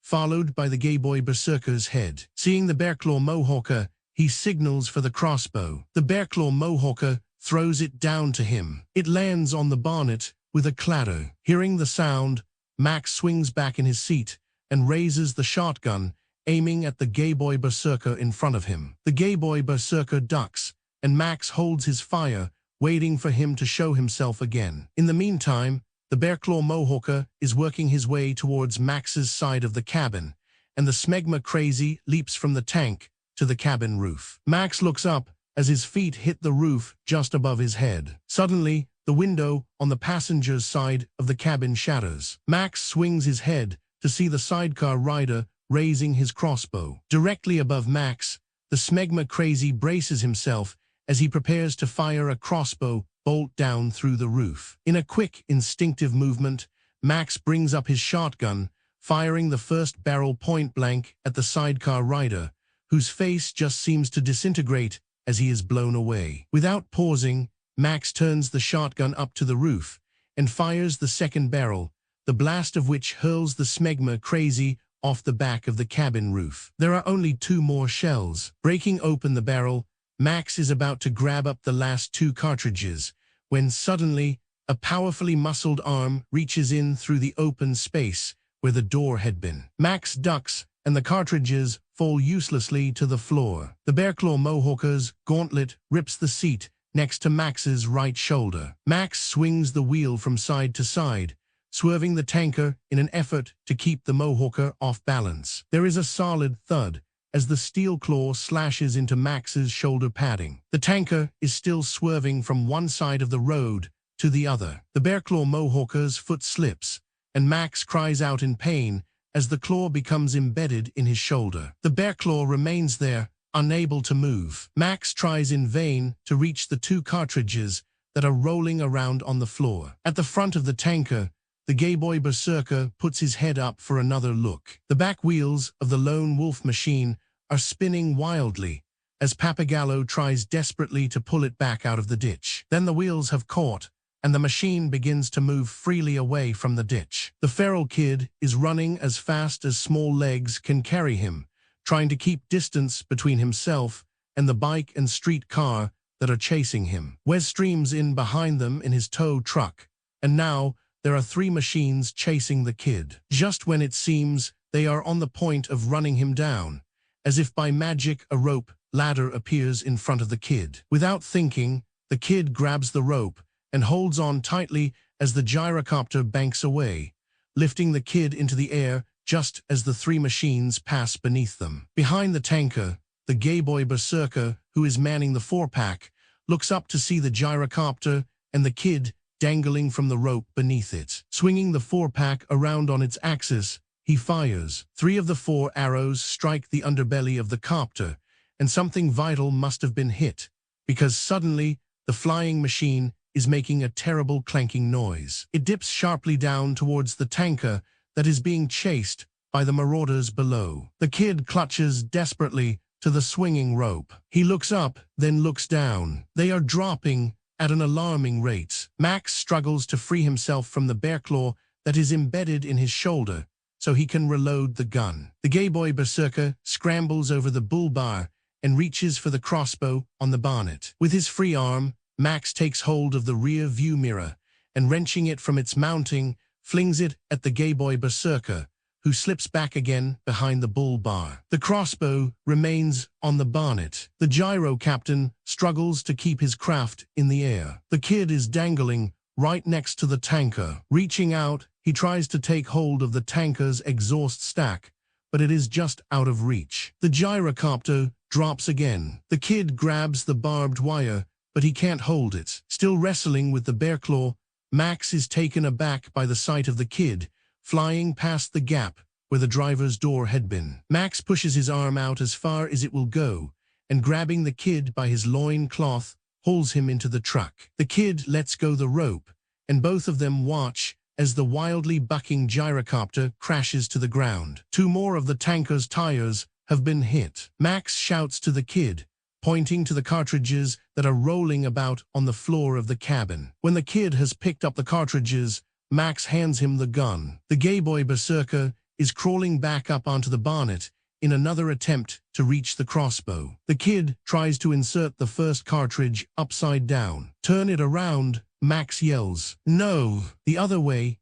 With both cartridges successfully inserted, the kid snaps the gun shut, then aims it at the gay boy berserker, whose fingers are just closing around the coveted crossbow, but he cannot find the trigger. The gay boy berserker raises the crossbow. Max tears the gun away from the kid and fires. The gay boy berserker, blood gushing out of his chest, throws up his arms and disappears over the side. Max brings the gun around and rams the barrel hard up into the armpit of the bear claw mohawker. He pulls the trigger, and the echoes of the second explosion roll heavily down on the first. The bear claw mohawker falls away, leaving behind his arm and the bear claw gauntlet that is still buried in Max's shoulder. Behind the tanker, the humongous signals to the 4-pack street car, which darts forward and looses its arrows. 2 more of the tanker's tires shred away. The tanker shudders, and Max grimly tries to keep it under control. The feral kid climbs out through the smashed windscreen onto the bonnet, where he retrieves the crossbow. The gay boy berserker has dropped again. "Hey you," Max shouts at him. "Come back here for Chris' sake." The kid either doesn't hear him or doesn't understand. Before Max can grab him, the kid has clambered up onto the roof with the crossbow. The tanker shudders again as another tire goes. Glancing back through the rear window, Max sees the kid jump from the roof of the cabin onto the tanker. As he staggers along the top of the tanker, just managing to keep his balance, The kid tries to load the crossbow, but he is not strong enough to pull back the string. Another tire goes, then another. One of the bogies falls down onto the wheel rims, and the jarring motion causes the kid to slip down onto the wire on the blind side of the tanker. He drops the crossbow, which clatters onto the road. Pappagallo has got the lone wolf machine back onto the road and is overtaking the main pack as he heads for the right-hand side of the crippled tanker. Wes's tow truck is coming up on the other side of the tanker, which, with pieces of chewed rubber flailing everywhere, is slowing down despite Max's effort to keep up the speed. The kid is attempting to climb back to the top of the tanker when Wes's tow truck swings up on that side. Seeing the kid, Wes fires, and the bolt pins the kid to the side of the tank by his dog skins. Tearing the skins free of the bolt, the kid tries to climb again, and this time Wes's arrow pierces his arm, pinning it to the tanker. Cursing, Max is trying with all his might to bring the crippled tanker under control. Pappagallo draws alongside in the lone wolf machine. "Jump!" Pappagallo yells. "It's finished." "Jump!" Max is looking for the kid, but doesn't see him. The tanker is swerving, leaving the road and running up onto the embankment. Pappagallo takes the lone wolf machine up onto the high side of the cutting, just as the tanker sighs to a standstill. "Jump!" Max is still looking around him. "The kid, forget it." "Jump!" Max hesitates, even as the marauders swarm up onto the tanker. Pappagallo guns the engine. Making up his mind that he really has no choice, Max leaps out of the cabin, grabbing the rear roll bar of the lone wolf machine and fighting to swing his feet clear, only just managing to find a foothold as the vehicle, its wheels spraying dust, roars away. On the tanker, Wes and a second Mohawker have reached the top as the humongous pulls up next to it. Wes opens one of the hatches, and the second Mohawker plunges his hand inside. He gives an anguished cry, pulls out his hand, and looks disbelievingly at the small pile of sand in the palm of it. Below, the humongous has opened the outlet hose. Sand gushes out onto the road. Pinned to the tank by his arm, the feral kid chuckles in spite of the searing pain. The second Mohawker gestures in disgust. All this for a handful of sand.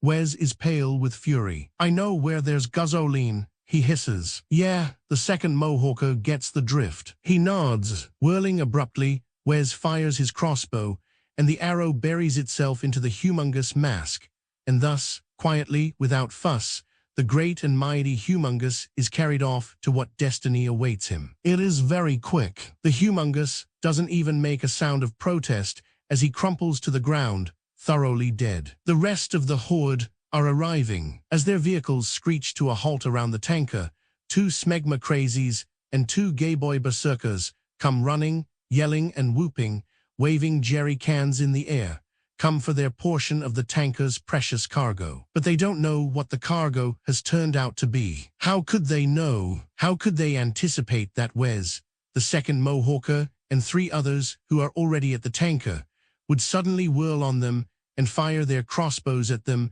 at a quietly muttered signal? As the lone wolf machine speeds along the undulating highway, Max makes his way across the back engine towards Pappagallo. He notices that the bear claw is still in his arm. He pulls it away and drops down into the cockpit beside Pappagallo, who is laughing almost hysterically, the sound rising even above the screaming engine. He turns to Max. "We've done it," he cries in sheer exultation. "I thought it would be impossible, but we've done it. What about the kid?" Max shouts back at him. But Pappagallo ignores the question. "We've won, don't you see? The fuel's with the others. It's already at Powder River." Reaching across him, Max cuts off the engine, and the lone wolf machine rolls to a stop. Swinging in his seat, he grabs Pappagallo by the shirt front and pushes his face forward so that it is almost touching the other man's. "What happened to the boy?" he growls. Pappagallo shakes his head. "We gotta keep going. It's our chance." Max feels for and finds the bear claw he has taken from his arm. He holds it to Pappagallo's glistening face. "The kid," Pappagallo gulps. "I had to leave him. Nothing I could do. You left him there." The anger is rising in Max. Deadly anger. "With them alive, he was pinned by an arrow to the rig. There was nothing I could do." Releasing Pappagallo, Max pushes him roughly out of the vehicle and shifts across to the driver's seat. Starting up the machine, Max swings it around in a half circle. "You fool," Pappagallo calls after him. "That's part of the price. We can't go back." Back at the tanker, Wes is sitting on top of the humongous machine. There are only 5 of them left now. All the others have been slaughtered. The humongous mask dangles from the roll bar like a trophy. They have all the gas they need from the other machines. They drive away. Wes is crooning softly to himself. "I am the humongous warrior of the wasteland." In the distance, coming over the crest of a hill, he sees Max coming towards them in the lone wolf machine. He grins. Max guns the lone wolf machine over the rise, the superchargers screaming. The humongous machine is coming towards him at a tremendous speed. The 2 machines are on a collision course. Max steals himself. 400 yards, 300. He can see it more closely now, see that the victims have been taken down from the front of the machine and in their place.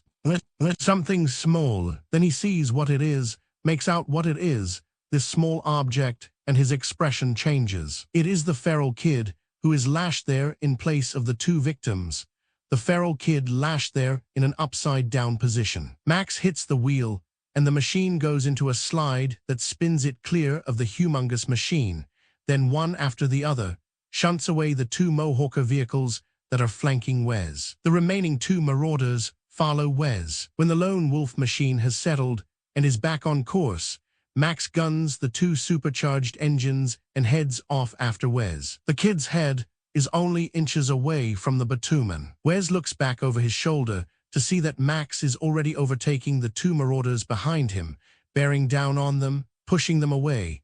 And then there are only the 2 machines now in the chase, the humongous machine and the lone wolf machine, which is steadily catching up on it. The feral kid's face is frozen in a mask of fear as the humongous machine picks up speed, and more speed, passing through a puddle of water, through a flock of birds, past Pappagallo who is walking along the road. Max is closing the distance, and as he draws up to the humongous machine, comes up alongside it, he raises the bear-claw arm. Wes smiles because he still has something up his sleeve, something to use as a last resort. He reaches down beneath the dash, and his hand closes over the toggle switch next to the nitrous oxide bottle. He flicks the switch and is forced back into his seat by the massive acceleration. The kid screams. He screams most desperately. Max doesn't have time to take aim. He just fires and isn't at all sure where the arrow lands.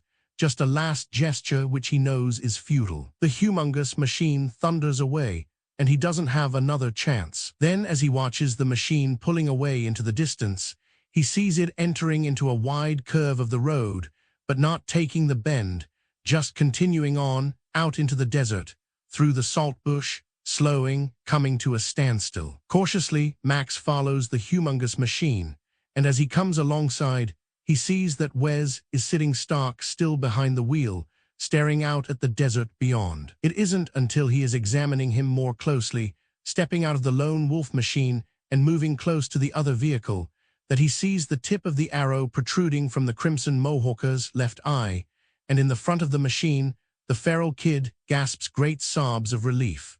/P/body. Chapter 12, Powder River and the convoy, led by the yellow school bus, moving out across the plain. Max watches it from the top of a hill, picking it up with his binoculars, the glasses ranging, following a trail of dust that moves in to intercept the column, stopping, focusing, and there it is, the twisted wreckage of the gyrocopter. Its rotors gone, engines screaming as it bumps along to meet the convoy. Max shakes his head and walks back to the lone wolf machine on the top of the hill behind him. And so they move out, the convoy, Pappagallo, the leader of the band, grim-faced, driving the yellow bus that had once served as the entrance to the car. MP he had established in the inhospitable desert, heading north to a new life, a new order, a place in the sun, nurturing his vision of a new world. There would be hard times ahead of them, many hard times, but in the end, maybe, they would pull through and the dream would become reality. And the kid is with them. The kid represents the future. One day, Max returns to the car. His body feels very heavy. He is alone. He will always be alone.